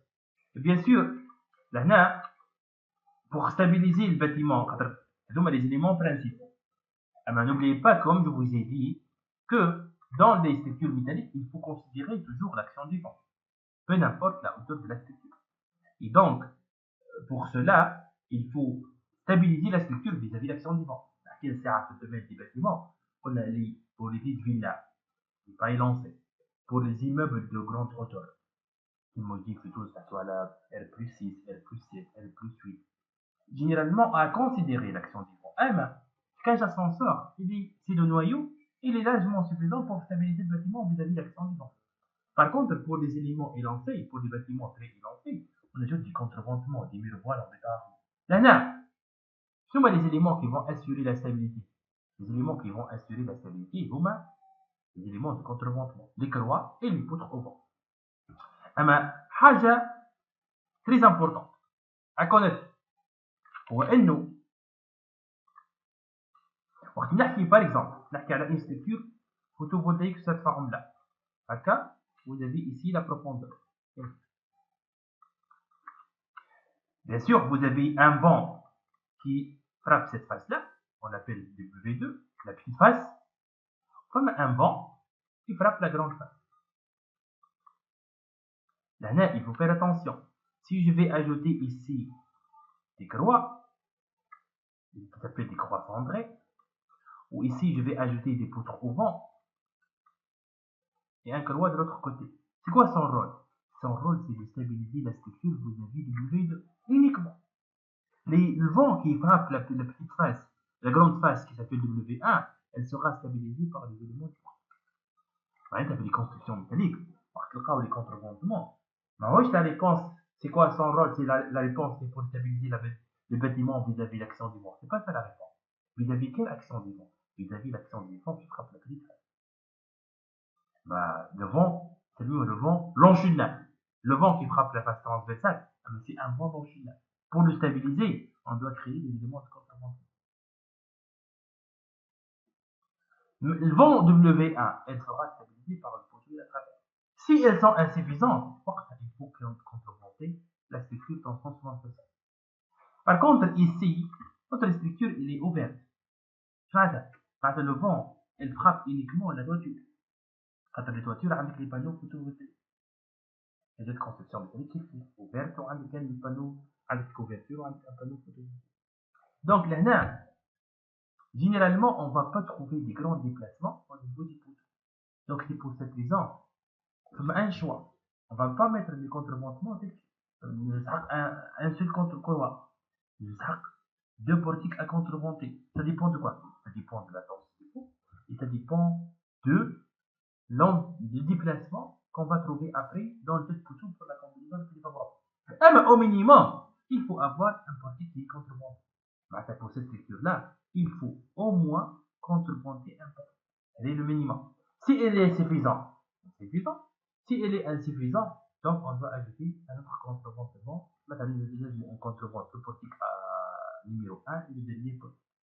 C'est fonction de quoi? C'est fonction du déplacement de poteau, engendré bien sûr, le déplacement de poteau, elle est engendrée par l'action du vent. Et le robot, la prothèse, c'est que le robot, lorsqu'on va générer l'action du vent, on va créer des combinaisons de charge. Il va dimensionner la structure, ou bien il va vérifier les éléments de structure par rapport à la combinaison la plus favorable. Mais une chose très très importante, avant de passer au contreventement, une chose très très très importante, c'est que les pannes, les pannes sont des tubes. Ok? شنو يعملوا الترسي اي منهم معانا زاد شنو يعمل؟ هو هنا عنده اون ترافيرس هكا وعنده لهنا تيوب شنو باش يعمل؟ باش يستعمل كورنييره يحط كورنييره هكا يجي من هنا يصمبليها باربولون. دونك اذا كان عندي انا ان اي يستعمل دي شانتيزون une panne sur une traverse يعمل هكا يعمل دي شانتيزون بولوني والا سوديها. Peu importe la liaison, la neige, qu'est-ce qu'ils vont utiliser? Ils vont utiliser la cornière pour la liaison entre traverse et panne plutôt. Mais de toute façon, l'oula ou la thania, la liaison c'est l'articulation. Allez, ça te dit la rotation c'est l'autorité. L'encasтрement, c'est une liaison qui bloque tous les mouvements. La puissance, c'est une liaison qui bloque uniquement les déplacements verticaux. La rotule, elle bloque les deux déplacements, mais il laisse la liberté d'une rotation. Si je vais laisser les barres telles qu'elles est, le robot il va considérer que cette liaison-là, c'est l'encadrement. Ou مستحيل تلقى un résultat correct. Le problème dans le robot, c'est que toujours il donne des résultats. Est-ce que les résultats sont corrects ou non? Ça dépend de votre modèle, de votre. سي فاخر علاش في تونس نحن نسودوا لي شونتينيون في الفيرما مالا؟ كيفاش قلت لي؟ في تونس ديما تقريبا لي ستركتور نسودوا لي شونتينيون في الفيرما ونبولونيهم في البان. اوكي هذيك دو بوين دو في اكزيكسيون اسهل. انا حبيت نقول لك انه ما يمشيش لبالك انه لا سودور راهي في لونكاسترمون، نو راهو ديما نحكيو على الليزون كلها بارابور لا بان. معناتها عندك انت ايشانتيون، l'échantillon il est fixé au niveau de la traverse. Je suis d'accord. On considère que c'est une fixation. Mais l'échantillon il est boulonné au niveau de la pâte. Allez, il faut garder toujours la liberté de rotation de la pâte. Il faut considérer que la pâte elle est articulée au niveau de la traverse. Ou question donc avec les mots donc soudé au niveau de la traverse, c'est bien cette de la traverse, et elle est boulonnée au niveau de la la panne. Vous voulez au niveau de la panne, avec deux boulons ou un seul boulon, c'est pour laisser la liberté de tourner. Allez, je ne vais pas considérer la panne qui est encastrée. Alors, si je vais considérer la panne qui est encastrée, l'action du vent qui frappe la face pignon, elle va être vers les pannes. Et j'obtiens un élément qui est soumis à un effort normal du mouvement et à la friction due au poids propre de la couverture ou de charge d'expression. Je vais aller un élément soumis à la friction composée et je vais trouver une grande section pour la panne. C'est pour cette raison qu'ils vont articuler le panne pour laisser la liberté ou pour laisser la panne uniquement sollicitée par rapport à la friction. Mais, dis-moi, la liaison, je dois regarder la liaison, le mouvement provoqué par la panne par rapport à la liaison considérée. Ok? Donc, ok, soudé au niveau de la traverse, mais la liaison panne-traverse, elle est considérée comme étant une articulation. Ok, là, le modèle, le robot, là, je dois avoir une articulation. Un appui simple, un encastrement. En réalité, on n'a pas un appui simple parfait. On n'a pas un encastrement parfait. Peut-être un encastrement parfait peut-être exister. Mais l'articulation ou l'appui simple parfait n'existe pas. Ce sont des approches numériques pour qu'on puisse simuler la liaison très proche par rapport à la réalité. Donc là, le panne interne, si je vais considérer le modèle tel qu'il est, allez, je regarde. Le robot, elle va considérer que la panne est encastrée à ce niveau-là et il est encastré à ce niveau-là. Pour modifier ça, qu'est-ce que je vais faire? Je vais aller à la définition de la structure, relâchement. Et je vais mettre la flèche devant articuler. Allez, pour les pannes intermédiaires, articuler de ce côté-là, articuler de ce côté-là. Je vais sélectionner panne et je clique sur appliquer. Je vais le robot. Bloqué, bloqué, bloqué, libre, libre, libre. Les déplacements sont bloqués. Alors, regardez, je clique deux fois. Les déplacements sont bloqués. X, Y, Z. La rotule en 3D, c'est comme le symbole de Mercedes pour les anciennes voitures. C'est-à-dire qu'elle tourne de tous les côtés. Est-ce que je peux le déplacer là? C'est-à-dire qu'il y a la rotule. Donc, bloqué, bloqué, bloqué. Les déplacements sont bloqués et les rotations dans les deux sens, les différents sens sont bloquées. C'est-à-dire qu'il y a la rotule. Donc,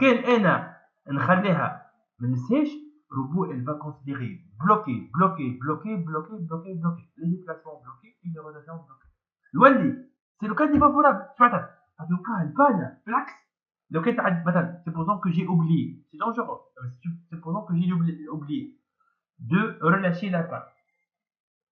Sûrement, j'obtiens un profilé moins important que la réalité. Allez, je peux encastré de côté. Pour le moment, il faut que pas le personne l'articuler. Donc, je vais le faire. J'ai sous-estimé la section de la panne. Donc, je vais faire la même chose pour les pannes intermédiaires. Donc, je sélectionne cette panne, cette panne, cette panne, cette panne, cette panne.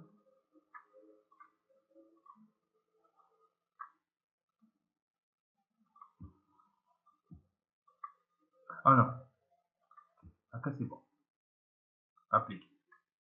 Donc, relâcher. Kiff, les constructions métalliques, pour les listes de bardage, c'est le même principe que les pannes. C'est le même principe que les pannes. C'est les mêmes sollicitations et ils jouent le même rôle. Les pannes supportent la couverture, donc ça charge la couverture vers le traverse. Les listes de bardage, elles supportent le bardage métallique et ils transmettent vers les poteaux les charges appliquées sur le bardage métallique. بالنسبه للبان هذه شنو عندي une partie libre وعندي une partie articulée. تستعمل bon articulé encastré mais خلاص. Le plus important c'est que le robot il articule, il change la liaison de la partie gauche. تريد articuler على اليسار يمشي على اليسار هو considéré articulé.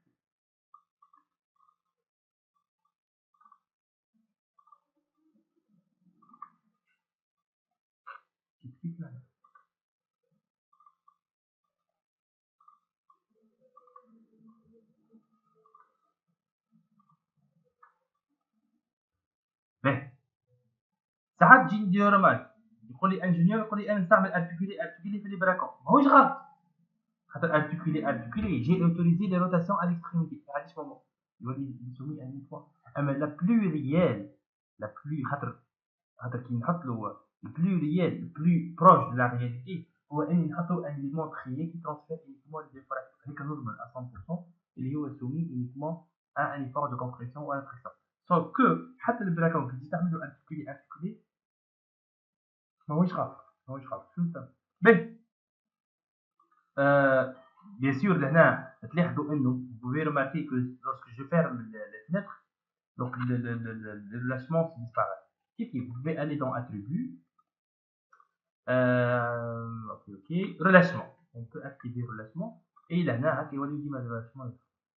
Eh mais bon, si j'ai bien vérifié, c'est bon. Si j'ai bien vérifié, j'ai pas besoin d'afficher ces symboles-là parce que j'ai juste vérifié. On va aller dans le bouton de droit Attributs. Relâchement.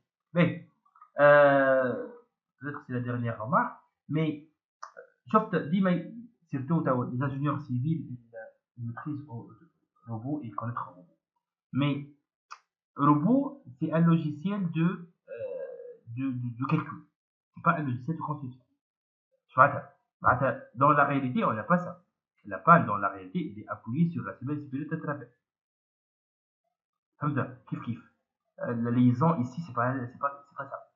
Mais il faut connaître que le robot, il relie les éléments entre axes.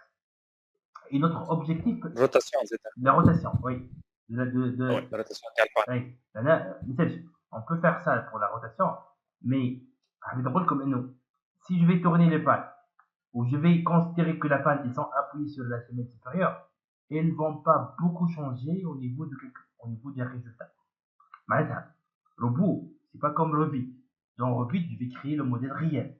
Dans Tekla, je vais créer le modèle réel parce que je vais exploiter le modèle créé dans Tekla pour que je puisse faire sortir tous les détails concernant les assemblages et les plans de fabrication. Les codes de Tekla. Robot, c'est pas fort au niveau de la conception. Robot, il vous permet de modéliser la structure.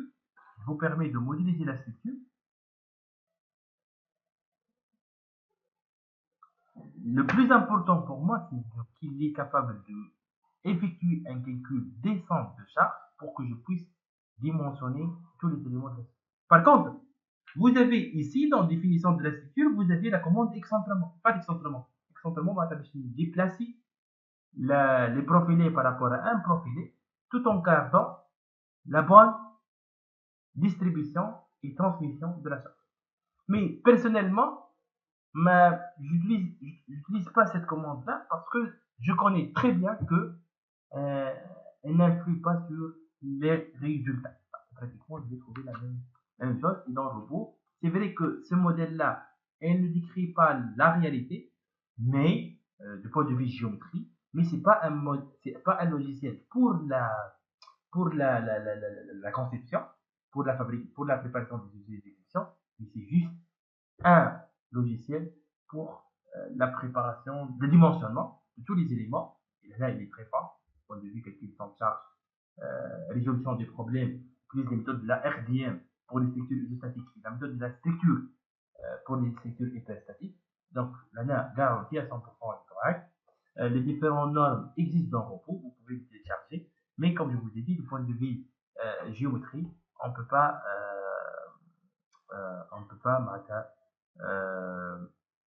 avoir un modèle réel. C'est juste un modèle, un logiciel pour le calcul, pour le dimensionnement, pour la préparation de l'étude, pour la préparation des dossiers d'exécution. Il y a des ingénieurs conseils, on a des ingénieurs libéraux d'études, ils sont l'AutoCAD pour la préparation, ils sont très forts au niveau de l'AutoCAD pour la préparation des plans d'exécution.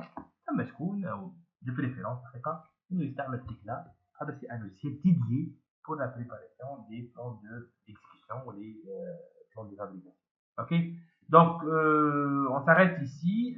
Qu'est-ce qu'il nous reste? Il nous reste uniquement la création bon, il nous reste notre étape pour la modélisation, la création des panneaux photovoltaïques, création des éléments de contre-montement. On passe directement à l'application des charges et à dimensionnement des éléments de la première structure. Si vous avez, comme je vous ai dit, si vous avez des exemples à modéliser, je suis à votre disposition. La prochaine fois, on va terminer avec ça, avec le dimensionnement, avec la démarche pour la préparation de structure. Si vous avez une structure pour la deuxième moitié de la formation, je suis à votre disposition. Si vous avez des remarques, vous pouvez c'est Malouez. سي فاغر بالله حبيت نسألك على كنا نشوزير معناتها لي بولون اللي باش نحطهم باش يعملوا ليزون بيناتهم. باغ اكزومبل انا وخير ام 8 ام 10 نهوي La classe commerciale est classe 8-8. Le diamètre, on calcule يعطينا. On va étudier l'assemblage. بعد كي نعمل calcul l'assemblage نشوف أميو أحسن راسيو أميو الديامتر اللي عطاني. معناتها أنا لو رول تاعي سي فري كو سي ستركتور لا كوني شنو مش نعرف ابري شنو اللي يقولون نستعمل. اما حبيت نقول لك انه في parmi les objectifs de cette formation là هو le dimensionnement des éléments de la structure et le calcul assemblage. في le calcul assemblage انا je propose un diamètre ou bon la classe commerciale كيما قلت لك 8 propose un diamètre خلاص يكالكول الراسيو شو باش يعطيني فهمت. واي واضح صح ماشي. سي فاخر بالله شنو الفرق بين الويت ويت والاس بي ويت ويت؟ هذيك الورق بين الويت ويت الاس بي ويت ويت اس بي هكا ولا هاش ار اي اس بي. لا اس بي نخدموا به توا سيرتو في مع الفرنسيس اس بي ويت ويت. والله شو نقول لك نعرف الهاش ار ويت ويت ولا اوردينير ويت ويت. اس بي ديزينياسيون تاع وين يستعملوه؟ قول لي فين يستعملوه في ما سامبل في اعطني اكزومبل. في لي بولون كل نتاع الستركتور الكل نستعملوا كان اس بي ويت ويت ماهوش هاش ار وماهوش ويت ويت. والله جو في نوتي سا جو في ريبوندر لا بروشين اس بي ويت ويت. اوكي اس بي بالك يقصد بها سبيد معناها خاطر فما بولون ماهاش سبيد نتاع الكروشاج نتاع لي بلاتين هذاك ديجا مونسيوني حاجه هذاك هاش اس تي نخدموا به. اوكي واضح. اما هذا اس بي 88 كلاس ديكيفالونس اس بي 88 بالنسبه لي جري بالنسبه ل لا تقولوا والله تقولوا جو في فولي بوندر ان شاء الله. اما جوست خاطر نحن يا اما اوردينير والا في اللي ولا الهاش ار اوكي ميرسي. Donc je vous remercie pour l'attention. La prochaine fois, on juste pour تفضل يا سيدي. سي بالله يسامحني تو هم اغلبيه في الاستركتور هذوما فوتو فولتايك تبدا في اغلبيتهم فما كل اون الومنيوم وتلقاهم حاضرين معناتها يبيعوا فيهم حتى شركات. هذوكم حاضرين هذوكم زي بري ديمونسيوني ويعرفوا بور كل فيتيس بور كل ريجيون يقول لك شنو تحط فيه بالضبط. اما نحكي لك على هذيا نحن كوم سي عندي انا نحب قداش النومبر دو بانو بور لوزاج من 10 اندستريال والا فلاحه ونحنا اون با بروبوزي اون ستركتور افيك لي بروفيل كون ماهوش كيما في البيتون ارمي. لو في البيتون ارمي انا عندي نجم نجي نصنع الدار لي زيليمون كلهم بري فابريكي نجي نقول راهو لاوتور دو بوتو كذا لونغور دو لا بودر كذا لونغور دو بلونشي كذا نجيب لي زيليمون بري فابريكي والا انت تعطي لانجينيور فرونسي ان بلون دو ستركتور هو اللي يطلع لك لي زيليمون الفيرياج تاع لي ديفيرون اليمون.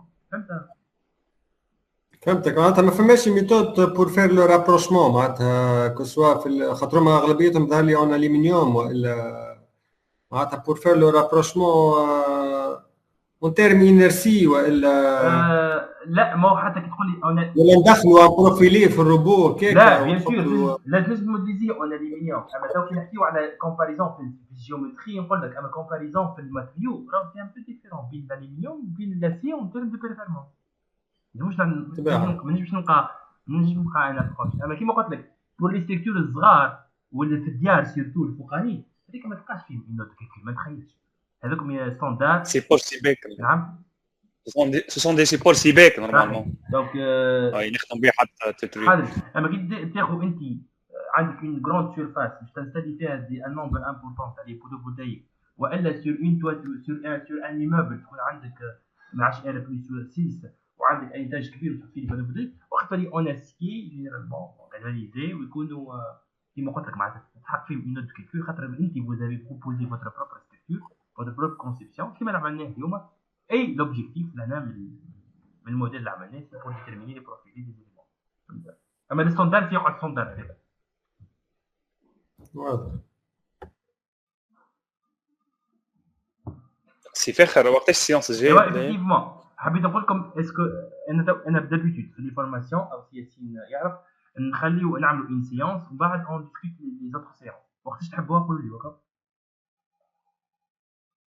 جوست تحبوا تعملوا اون تعطوني دي بروبوزيسيون باغ ايميل vous pouvez m'envoyer par email vos propositions et je fixe la bonne proposition par rapport à vos disponibilités. Ok? Fahmi? Ok. Sinon, si vous êtes d'accord, peut-être on fixe maintenant mardi Si vous êtes d'accord, on fixe mardi. اوكي Donc la prochaine. Donc Anna, je propose mardi. Si vous êtes d'accord, essayez de me répondre ça par email. Et comme je vous ai dit, c'est pour Georges la réponse. On va dimensionner la prochaine fois. Ça va être différent. Ok. نفس الوقت. نفس الوقت. إيه، اوكي سوبر وي. Merci et bonne soirée. Comme dit Inch'Allah. ميرسي. سلامة عايشك سلامة. Bonne soirée, salam. Si ça vous intéresse, je peux vous Oui. envoyer l'enregistrement.